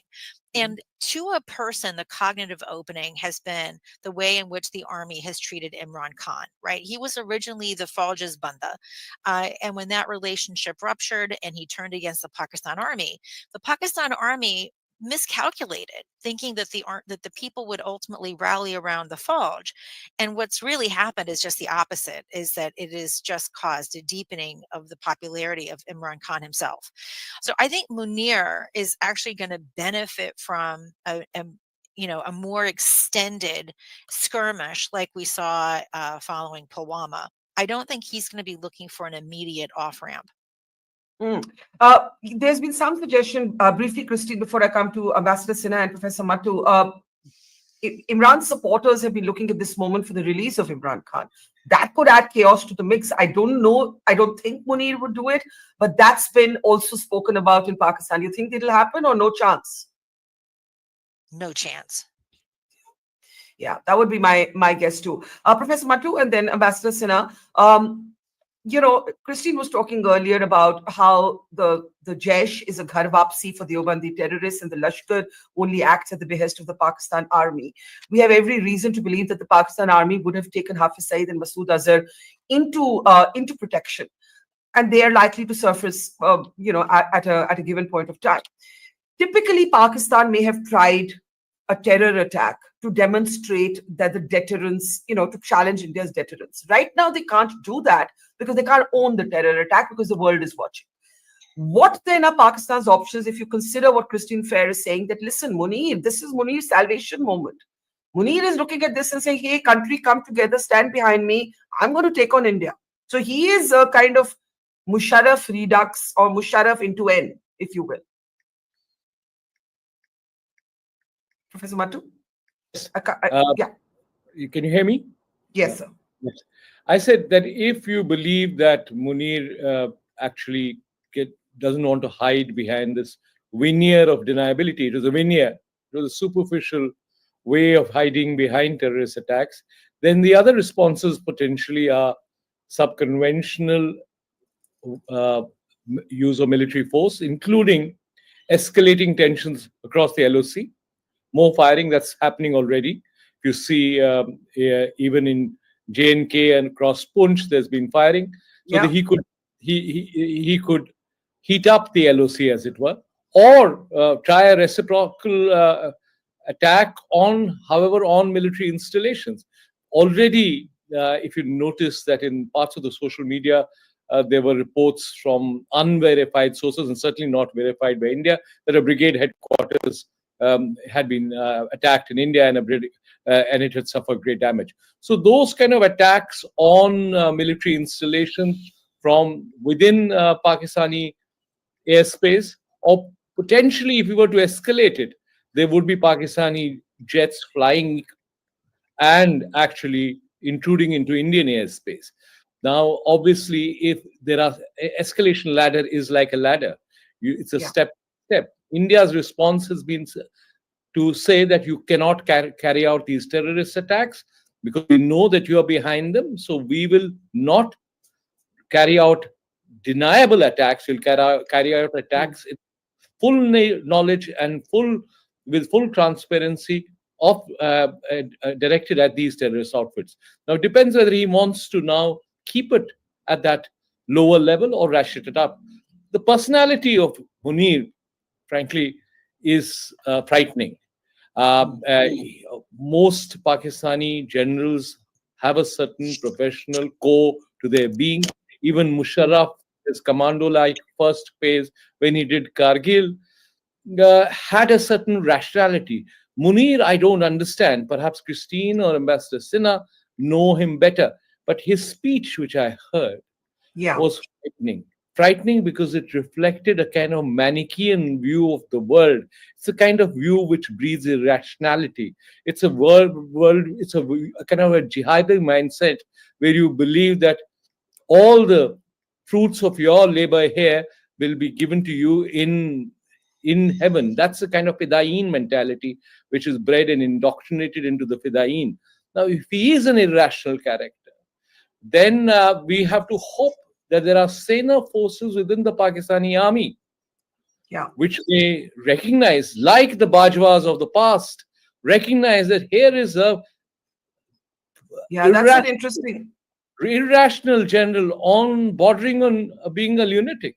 Like not even Yahya Khan could come close to this. Yahya Khan was an alcoholic drunkard who did bad to the Bengalis, but he had his major and minor vices. Here is someone who is really comes from a different, as I said, I cannot quite rationalize him. Christine seems to know a lot more about him than I do. So it would be good to get a psychological profile of him. And if there is within the core of the Pakistani army, there might be a potential rebellion. That's a very interesting question. And Ambassador Sinha, with your permission, Christine Fair has to leave. So I'll just get a last word from her and then come to you right after that. And I think that's the perfect question. You see, when Imran Khan, that whole clash happened, even then, Pakistanis themselves were talking about a division within the Pakistan army, that the Pakistan army wasn't cohesive, wasn't on the same page. This idea that Munir has a Fidain mentality, his very strange speech. Every Pakistan army chief has invoked Jinnah in the two-nation theory, but nobody's gone so far as to say, oh, the Muslims of Pakistan are superior in ideology and culture, which is how Sama TV reported his speech, to the Hindus of India, completely forgetting about the millions of Indian Muslims for whom this is home. Just a last word on Munir, Professor Fair. I'm not really sure that, I have a last word on Munir. Look, he does represent the Pakistan army. And I think anyone who thinks, what people kind of don't get about the Pakistan army is that it is an insurgent organization. The goal of the Pakistan army is not to defeat India. It knows that it can't. So how does an insurgent demonstrate that it hasn't been compelled or it hasn't been defeated by India? Well, it does so by launching these attacks. So this is actually bigger than Munir. This is a part of the Pakistan army strategic culture. And I think that the really devastating truth is that no matter how strategic, how proportionate, how important these strikes are, including the targeting of Jaish infrastructure in Bahawalpur, in Murid and Lashkar and Jaish infrastructure there, is that this doesn't change the strategy of the Pakistan army. What's going to happen, and Barkha, you've been covering this for so long, you know this as well as anyone. There's going to be an off-ramp to this crisis. Talks are going to resume. There's going to be a restoration of the ceasefire. India is going to buff up even more the counterinsurgency grid. It's already pretty buff. So people who are criticizing the Indian government for security lapses obviously haven't been to Kashmir recently because it's pretty buff and it's really hard to deter every attack. But within a couple of years, it's going to look as if the Pakistan army has been compelled by India. And how does the Pakistan army demonstrate, look, we haven't been compelled? It's by conducting these kinds of spectacular attacks. So I think the tragedy of this is that no matter how brilliant and I'm going to take all of the benefit of the doubt, give it all to the Indians, that what they've said they've done. It doesn't change Pakistan's strategic calculus. In my assessment. And this is much larger than the mindset of Munir himself. Got it. Thank you for that analysis, Professor Christine Fair. We'll let you go now, Ambassador Dilip Sinha. Thank you so much, Christine. Ambassador Thank you Dilip all. Sinha, Thank you. It was a pleasure being with such an esteemed set of panelists. Thank you. Thank you, Christine. Thank you so much. Dilip Sinha, Ambassador Dilip Sinha, let's bring you in. Do you see what Christine is forecasting, that eventually it's back to that deja vu rapprochement because the world will twist your hand? Or with this shift, have we shown that we're not going to go down that road? But can India really walk it alone? You have the Russians supporting you. You have the Americans. I don't know if, Trump is making strange, ignorant statements, but the Americans off camera may not tie your hands. But you have the Chinese supporting the Pakistanis. You have Turkey sending ships to the Pakistanis. How do you see it playing out? Do you see it playing out like Christine said? I don't know. I don't think so. Well, it's difficult to predict how Pakistan will play out because, as Professor Mattu said and Professor Fair said, this army chief is a little bit of an unpredictable character because of his leanings. But at the same time, we must remember that Pakistan is in deep economic trouble. And China cannot entirely bail out Pakistan. Pakistan requires the support of the IMF as well. So Pakistan will be susceptible to pressures. But China also perhaps may not want the tensions between India and Pakistan to go beyond a certain level, because China is busy right now with Taiwan and with South China Sea. So it might actually put pressure upon Pakistan to cool things down here. Now, the dilemma for the army in Pakistan is that while it wants a certain level of tension with India to legitimize itself within the country, it cannot escalate beyond a point, because it knows that any kind of open warfare would mean defeat and then the removal of the army chief himself. So they have to maintain a certain minimum level of tension, which means it is possible that Asim Munir may decide that this is the time to hold back a little, accept the Western demand for some kind of talks or some kind of de-escalation with India. At the same time, keep the options open for another terror attack in India at a later date. So to that extent, where do we go from here? And does it all depend? I mean, Shehbaz Sharif is, addressing his country, but why recent? I think it was yesterday, a photograph, Professor Mattu, of him and his cabinet at the ISI headquarters very clearly showed you who the boss of that country is. So Sharif's just a puppet. He isn't going to decide what happens next.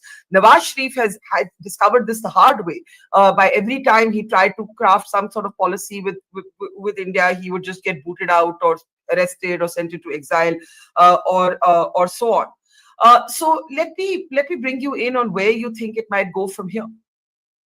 Not very far. We must remember that the political leadership in Pakistan is entirely right now the creation of the army, whether it is the PPP or it is PTI or it is Nawaz Sharif himself. They are all creations of the army. Yes, Imran Khan did later on break away from the army, but we must remember that Imran Khan has also been in bed with the fundamentalists. So it is not as if his leanings are any different from that of Asim Munir. He's a little more modern, he's a little more westernized, but otherwise he's as conservative and as radical in his religious views as Asim Munir perhaps himself. So we are dealing with a country where the leadership, whether it is political or the army, is radicalized. And all of them believe in using the jihadi elements because they realize that militarily they cannot defeat India. So the only way to keep India on the boil is through terrorism. And there the Jaish-e-Mohammed and the Lashkar and Jaish are the instruments that all of them wish to use. So we have to draw up some long-term policies, because so far our relationship has essentially been on a yo-yo determined by Pakistan's behavior. So when Pakistan says, let's have Lahore, let's have talks, then we go for talks.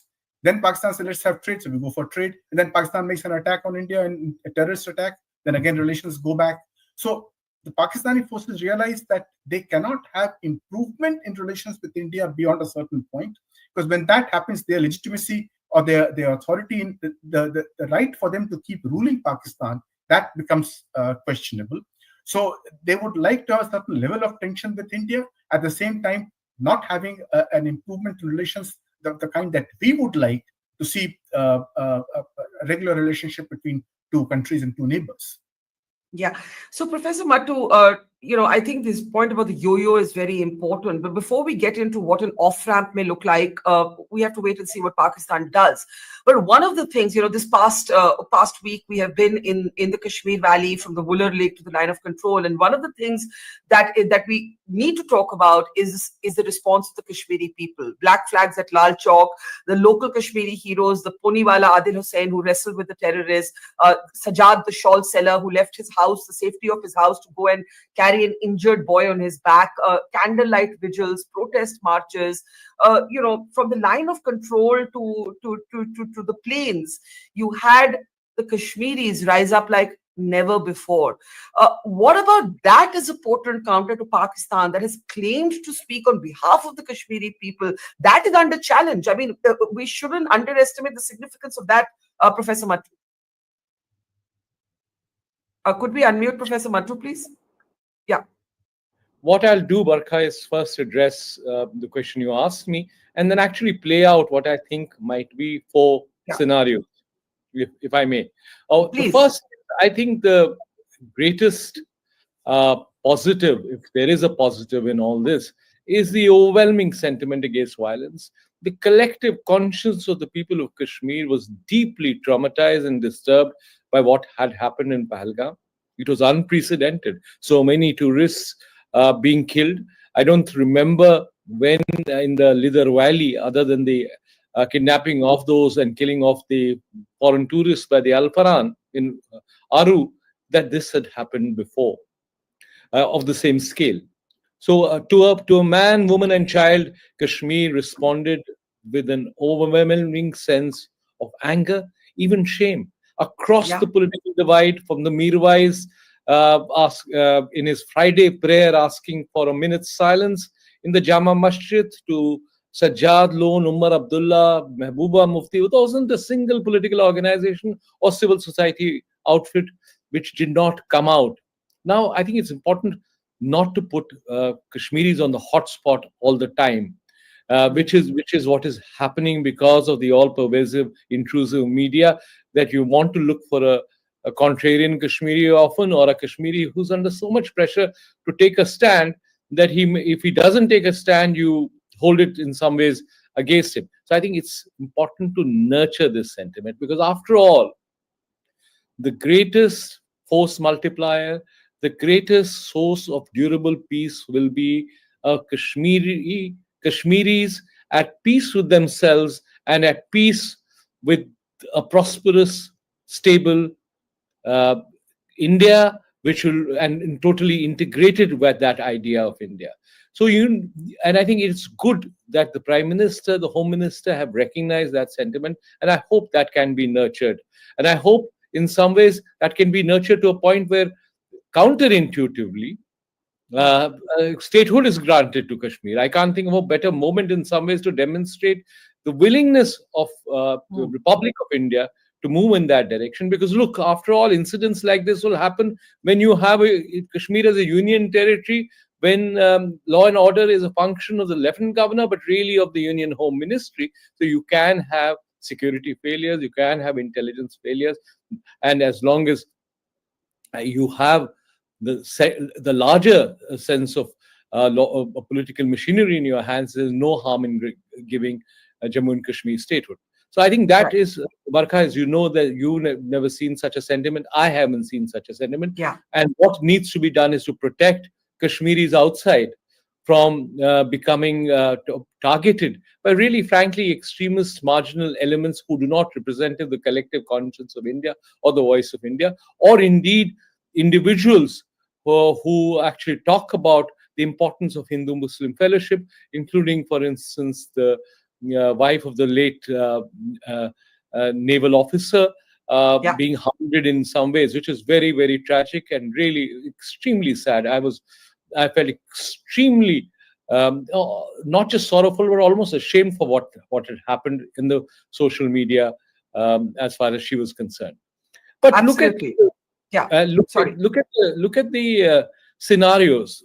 The most optimistic scenario is that deterrence is established.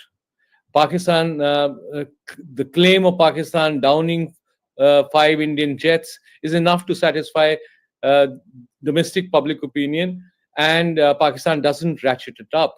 So you do that, and India has achieved what it wanted to achieve, demonstrated that it will cross red lines, and also targeted the elite and the Jaish-e-Mohammed. So there is in some ways a virtual ceasefire now, and it's back to normal.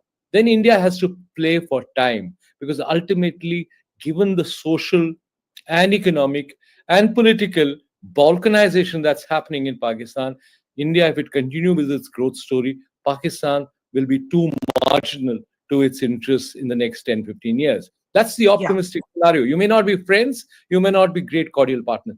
The less optimistic scenario is the one in which Pakistan responds. India has to act again. And that's the unpredictable scenario, for which you'll have to see what happens next. But at every level of the escalation ladder, it is important for India to demonstrate superiority, to demonstrate domination. That's easier said than done, but that is the scenario number 2. The third scenario is one which you talked about, the international community coming together. But given how President Trump, I mean, the incoherence of his policies or even his ideas, and I'm not going to America in the next few weeks, so I can say that without being stopped at immigration in JFK. But the incoherence of which he says that this is a century-old conflict and what a shame. It's really, if that incoherence translates into policy, you don't know what is going to happen. So I don't see great hope in the international community of trying to, as someone said, as you said, or Christian Fair said, getting intervening. In any case, I think the presence is going to be marginal. The UN Security Council is going to be dysfunctional on this case. So India has to sort it out with Pakistan, and that's good that's the way it should be. Because if Pakistan has to be taught a lesson, the Pakistani army has to be taught a lesson. It is India which must do it on its own.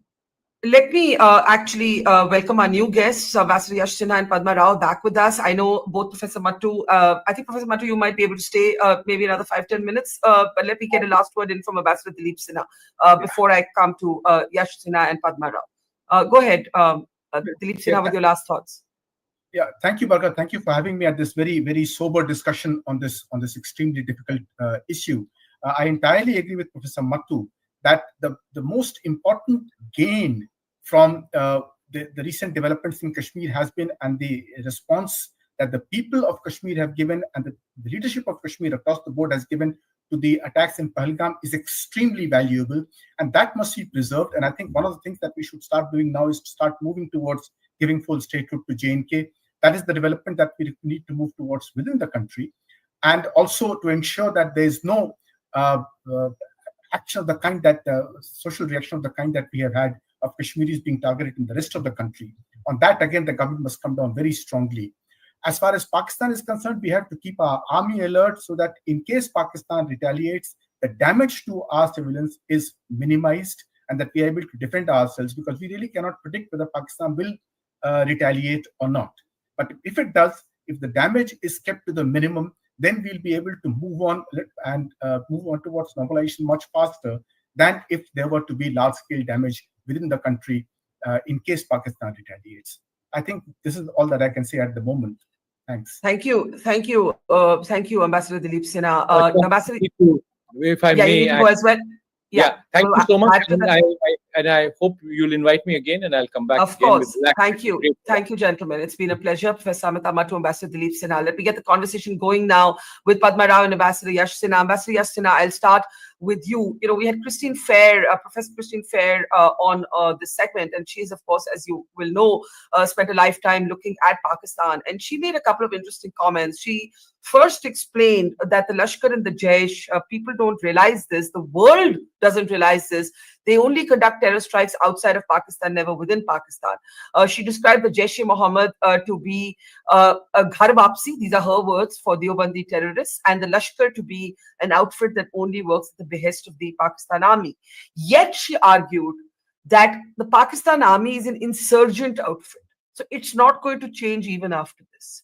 If it's not going to change even after this, and Asim Munir is kind of more unhinged than Musharraf, where do we go from here? Ambassador Yash Sinha, I'll start with you, sir. I'm so sorry, I can't. Agree. Yeah, now I can hear. Start again, sir. Yeah. I think thank you so much for having me again on the show. I heard the previous speakers, Professor Mattu and Ambassador Dilip Sinha, and I couldn't agree with them more. I think this is a great opportunity. We need to sort of reach out to the people of Jammu and Kashmir. I think political initiatives are required, but that is different. We're talking about a security situation, and I still maintain that the optimistic scenario that Professor Mattu outlined, I wish that actually transpires, but I doubt it, because I think the Pakistanis know in the heart of hearts that they didn't shoot down 5 Rafales. And despite the fact that BBC is on its ticker is carrying a Pakistani comment, I mean, I thought BBC would verify, but then BBC is BBC. But I think they will resort to some sort of retaliation. What that will be, only time will tell. But I think as far as Pakistan is concerned and the army is concerned, I had said it earlier in some other debate, that the best option, the best scenario is that the army is forced to return to the barracks. For that, for that you need a popular movement in Pakistan, which is not happening. I mean, we need Munir discredited, and if there's any way we can help in doing that, perhaps we look at it, especially if Pakistan decides to retaliate with kinetic action. But I think it's very important that, and I'm not saying that, you establish democracy in Pakistan. We don't. We know what happens when democracy is established in Pakistan.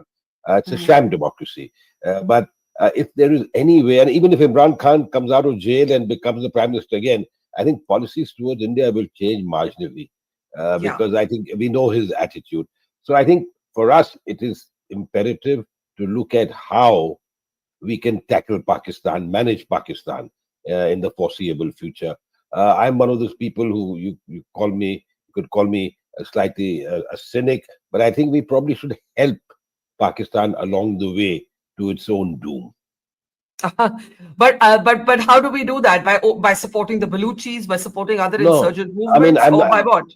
There are various ways you can do it. Economically squeeze them as much as you can. I know we don't have all the levers with us. Our trade is minimal, it's stopped. But there are other levers that we need to exercise through the IMF, through the FATF, and seriously, because if unfortunately we've not been able to nab these terrorists who perpetrated this horrendous attack on the 22nd, but if we are able to get some sort of verifiable intelligence or verifiable evidence which we can present to the international, to the FATF in particular and the IMF, then it would help us in isolating Pakistan, getting them back on the grey list. Because once they come back on the grey list, they're going to face a very uphill task. And for that, we need the help of our friends internationally. Unfortunately, the statements emanating so far from various capitals have been at best lukewarm. Some of them, like Singapore, Indonesia, have strongly condemned terrorism. Of course, Israel is always behind us. But I think we need to see if we can drum up some support once we get some concrete or some, we won't get a smoking gun, but some sort of credible evidence, because we really need to squeeze Pakistan. We cannot let this, pass and then go on as business as usual and wait for the next terrorist attack. Yeah, Padma, you and Yash Sinha were talking with us in the morning as well. And since then, the responses that have come in from capitals across the world, many of them are just irritating because it's the same Western trope. Oh, please restrain, please de-escalate, or please talk, not recognizing that this is not a fight of two equals in some battlefield. This is India's right to retaliate for a terror attack, which is an instrument of policy for the Pakistani state, right? Now, I don't think we can count. I mean, Ambassador Sinha described himself as a cynic. I'm even more cynical. I feel like the West doesn't get this. They don't get it. Till it's one of their own who's been killed, till it's one of their own bombing operations, they don't get it. So therefore, Yash Sinha has already made the point that look how America responds counts. Christine Fair was pointing out that Trump's nominee for South Asia gets Pakistan, Paul Kapoor, and therefore there's some hope there. But what do you say, Padma? I agree. I just want to go back to what the others were saying about the various statements coming, including yourself just now, about the various statements coming out of Western capitals predominantly.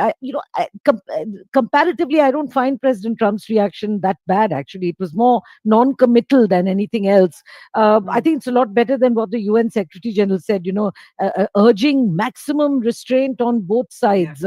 I mean, that was really over the top, despite the fact that, as Vikram Mishri, Foreign Secretary, pointed out today, evidence of the link between this front and Lashkar had been, which is a proscribed group, according to the UN itself, has been given to them 3 times over the last 1.5 years. So there is no way that they could have just been sleeping on it. That's point number one. Point number two on Kashmir's status, which was also discussed, statehood may be a good time, but right now I think the priority really should be, now that we've set about this task, to eliminate the scourge of terrorism. Nobody else is going to do it for us, as world capitals have shown, as reactions are showing, as both of you have pointed out. I think we're pretty much on our own there. And a final point, which I really want to ask Yash actually. Yash I think I agree with you, economic squeeze is one way. But Yash, how can we do that without global cooperation, which is evidently missing, Because, and then you said that, as long as we provide them evidence and the linkages and all that. But look at what happened in the case of 2611. I mean, it could not have been a more public trial of Ajmal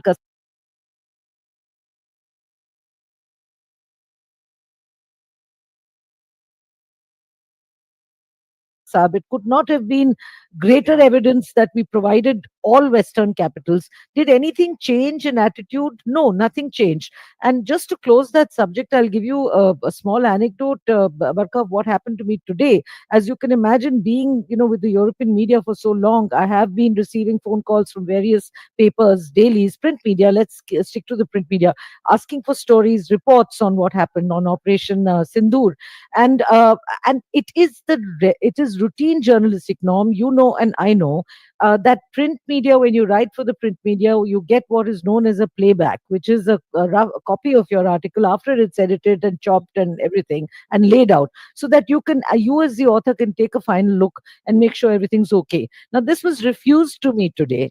And I know why. It's the old story of gunman versus terrorist, one man's freedom fighters, another man's terrorists. And I, in turn, Barkha, I've just simply had enough of this. So I refuse to. It makes no difference to me. I said, in that case, I'm sorry, but I'm not going to. I offer them an opinion piece. I said, in that case, you take an opinion piece from me, not a piece which you can, do whatever you want with and refuse to show me, So we parted on mutually amicable terms, in the sense that, at least for today, and I said, I'm not doing a report. Nobody touches my copy. I mean, enough is enough. I'm tired of this freedom fighter versus terrorist. No, and it's at the end of the day, highly we live here. irritating. Yeah, no, it's exactly. very, very, very irritating. But your question to Ambassador Yash Sinha, it's an important one. I'm not saying that the world is going to stand shoulder to shoulder with Pakistan. They will lean towards India, but not with enough granularity to understand that this is not a fight between India and Pakistan, that both countries need to sit at the dialogue table. Two children have fought in kindergarten. If they talk, they'll make up. I mean, and this thing about dossiers, I agree with Padma. I mean, how many dossiers were furnished? Yes, the Havur Rana has been extradited, but David Headley is still sitting, rumored to be some sort of deep state asset in America. So how can it be that the world is okay with Hafiz Saeed and Lashkar Jaish-e-Mohammed chief Masood Azhar roaming around with impunity in Pakistan? After all, 6 Americans were killed in the Mumbai attacks. I mean, does America not want to bring the Lashkar to justice? Roam around too much now. I think start again. Yeah, I think Masood Azhar will not roam around freely and nonchalantly from now on. I heard he's lamenting the death of 10 family members. That's right. We have reported that. Yeah. But as far as terror in Pakistan is concerned, everybody knows it's the terror factory. As long as they don't hit. I was in the UK, so I know the official cooperation between British intelligence and the ISI. And the whole focus was that there shouldn't be another 7/7 in London or in the UK. And to that extent, they succeeded. However, I think we have to fight our battles on our own. Now, I don't want to go on your channel and say that, yes, we must support the Baluchis, we must support the Jai Sindh, we must support the remnants of the MQM. These matters are decided by more competent people who are aware of the state of play there. But what I'm saying, we need a multi-pronged approach. Economic squeeze is one of them. You're right. We cannot, squeeze Pakistan without the help of the others. But we certainly can play a role in the room. I mean, look at this. I mean, I mentioned Turkey, but there are other countries. They are our market. Can we leverage our market? Because if we continue the way we are going, can we leverage our market to change the behavior of some of these countries, at least partially? Because look at the UK. Look at what happened yesterday. When the FTA and the double contribution agreement was announced, was concluded, their statements, they've been a bit circumspect. BBC won't change, but I have to do BBC's credit. I saw someone from Chatham House who gave a very good account of what actually happened. And he was of Indian origin, but it was a very good, without any biases as such, a factual account of what happened. So if BBC could interview him, I think, I don't know whether they'll play it again, but I was surprised to see that. So I think, Padma knows, and the German papers and the German broadcasters, what their biases are, the French, etc. We can't change that overnight, but we certainly can make use what we have as leverage to try and see whether they will change. They will not change their reporting. They will still call them militants. The UN Secretary General will still make anodyne statements hyphenating India and Pakistan. And if an Unmogib office had been hit, then perhaps his tone might change. But I'm not wishing that at all. I do hope it will not happen. But what I'm trying to say is that we really need to leverage our strengths. And just one, if I may, 2611. I was very intimately involved with the follow-up action. Sometimes we ourselves shoot ourselves in the foot. I recall when an inquiry team had come from Pakistan. You might say it's a sham team, but you have to go through the motions. We didn't really entirely go through the motions in terms of the prevailing law in both countries, which is the British, what we inherited from the British. But I won't dwell on that further. That gave them the excuse to go back and throw out the case. They were waiting for that. They would have done it in any case, but they blamed us because we didn't follow due procedure. But that is only minutiae details which are not important right now. What we need to do is follow up as far as this attack is concerned, make Pakistan pay. And we've already begun it. We've hit them where it hurts, actually the terrorist infrastructure. If they foolishly respond in kind, then we are up for more escalation. And I'm sure once the escalatory ladder is scaled, you will find all the big powers rushing in with statements and telephone calls and midnight calls, and then we are back to square one. But we in India should never treat it as square one, because it's just a process which we should carry forward to its logical conclusion. Right. I want to get final comments from both of you now. Padma, I'll start with you. I think Ambassador Yash Sinha has painted a picture of how the escalatory ladder can be managed, might be managed. But honestly, who was saying this morning, we've spoken to so many people, this is my brain, I have some brain fog here. But one of the generals, I think, was saying that you can't impose Indian rationality on Pakistan. Like the way we think, they don't think, right? And so the way we are imagining this playing out, we're imagining that, okay, they're also not going to seek a massive escalation. But the fact is that they're not rational players. If they were rational players, Munir wouldn't have made the speech he did. Pahalgam would not have happened. We wouldn't have been fighting their deep state for decades. What might happen next? We had a cryptic comment by former Army Chief Manoj Naravane, picture abhi baki hai. That either means that there is more left in India's military plan. It could mean that. Or it could mean that Pakistan will react and then India will strike again, depending on how Pakistan reacts. Padma.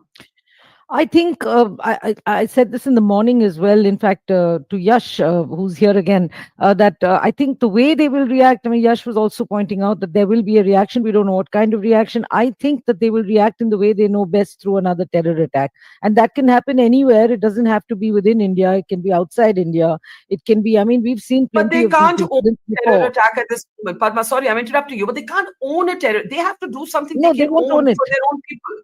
they won't own it. They won't own it, but everybody will know that it was done by them. I mean, this is what I suspect, and this is what I Okay. intuitively feel. Simply because it would be easier to carry that out rather than a conventional strike, rather than even limited strikes, because India is on high alert. And I have a question. We're talking so much about this international cooperation over economically squeezing Pakistan, or support from the international community. Yash, again, and Barkha, I'd like to ask both of you this question: to what extent will sustained Western interest in Afghanistan continue to play a role in how the West approaches this operation, and this whole sort of India's determination to wipe out terror now? Either you're with us or or we are on our own, and there's a clear determination, and I think India's never been as united as before over this determination. But for me, I think the main reason why all these countries, because privately, they will all admit to you, and they will all joke about, oh yes, and you guys are the victims of terrorism in India and all this. But when it comes to the media, when it comes to official representation, official statements, there is always a reserve. And I pretty much believe that it is mainly because, especially in Europe, which doesn't have as close, ties as we do with perhaps the United States or with other countries. European countries have had a taste of a military presence in Afghanistan through NATO, and there is that vague sort of left liberal sort of dreaming of restoring democracy to Afghanistan, and removing and women's rights, and all that kind of thing. There is no pragmatism there at all as far as this region is concerned. So to what extent is that going to continue to play a role? To what extent is Afghanistan going to continue to play a role in their thinking on this region? I wanted to ask actually both of you. It's a great question, and my own sense, but I'll defer to Ambassador Yash Sinha, is that the West is out of excuses. They cannot use Afghanistan as an excuse. You've got friction between the Taliban-led government in Afghanistan and Pakistan. The Americans have exited Afghanistan. That old trope, oh, we need the Pakistanis to manage our situation in Afghanistan, that's dead and buried. Secondly, this is the week where you're bombing the Houthis. Israel is doing what it's doing. I mean, for now, the West is just, sorry, I never talk like this on my shows, but it's galling. And I just can't imagine that Afghanistan can be pulled out of the woodworks of the past to be used as another excuse. I'll let Ambassador Sinha have the last words, but you have. Sorry, just a quick interjection, just to say that, but there have been noises coming out of the West that the withdrawal from Afghanistan was too hasty. The fact that they left 12,000 weapons at the Bagram Air Base, which are now all over the place, they've proliferated all over the place, they've fallen into the wrong hands. So there is a rethink on that exit from Afghanistan. And there is also a rethink given the large number of refugees who are streaming into Europe, and they're creaking at the seams, and they don't want these people. There's this growing sort of antagonism against Islam and Muslims. No, I see your, Given all those, I see your point. I see your point. FM Jaishankar, meanwhile, in tweet after tweet, that's former Chief Naravne's Abhi Picture Baki had tweet. FM Jaishankar is dialing the world. I think that's what's happening right now, and you can see he's talking to all the world, his counterparts across the world. Ambassador Sinha, Afghanistan surely can't be an excuse, but nuclear blackmail of Pakistan. Yes, India has called Pakistan's nuclear bluff, but the world doesn't necessarily understand it, and the world keeps seeing it through the lens of possible nuclear conflict, and that's why Pakistan gets away. How do we call that bluff for the world to see? We've called it militarily, but for the world to see. Barkha, if you were in their shoes, I'm not talking about the West, but extra regional power or a country outside the region, there is always this fear of a nuclear exchange. And they don't understand. Some of them do, some of them don't. But that's beside the point. What I come to Afghanistan, what Padma had asked, the shambolic withdrawal of the ISAF or the NATO and led by the US I don't see, you talking about revived interest. The only revived interest I see is occasional statements on the status of women. And these are these left liberal people who just make statements, who can't do anything to influence. They can host a Afghan women's cricket team or a football team somewhere and play a match and then make a big hoo-ha about it. But that's not helping the women in Afghanistan. And the only thing that I see is in all his statements, and I have with due respect, President Trump mentioned about Bagram Air Base recently, and he mentioned that the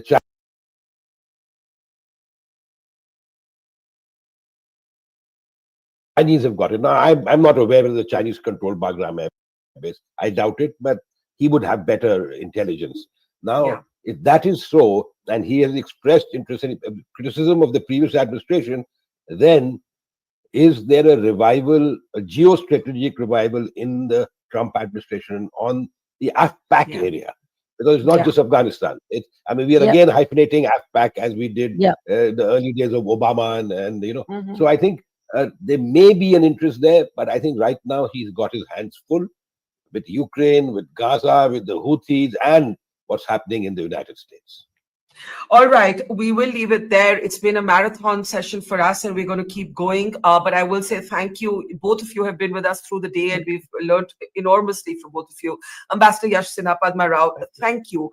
Our continued coverage will continue. We will have a 360-degree perspective on what happens now that India has struck not just inside POJk, but very importantly inside Pakistan, Punjab, taking out 70 terrorists, including 10 members of Masood Azhar's family. Masood Azhar is a Jaish terrorist who was released in exchange for the safety of passengers on board the hijacked plane IC-814 in 1999. Many Indians are not old enough or were born after that time, so you do not remember who Masood Azhar was. The Jaish-e-Mohammed was most recently responsible for the Pulwama terror attack, and now 10 members of his family, Masood Azhar, have been taken out. 24 missiles, 9 terror bases, Bahawalpur to Muridke, the Indian military striking at the heart of Pakistan, Punjab. It is a day to salute our armed forces. It is a day for Indians to stand as one. It is a day to think of the victims of the Pahalgam terror attack. I won't say that they will get closure at what's happened, but as Shubham Dwivedi's wife told me, for the first time, I think her husband was killed by terrorists, might be at peace.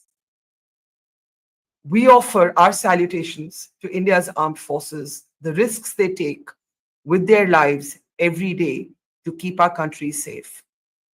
Keep watching the Mojo Story. We're not done yet. Our coverage continues from the ground, analysis, interviews, ground reports. Thank you for watching. Take care. Jai Hind. It's great to see you here. Thank you for watching our work. If you haven't subscribed yet, don't forget to click the bell icon and subscribe to Mojo Story and support independent, robust journalism.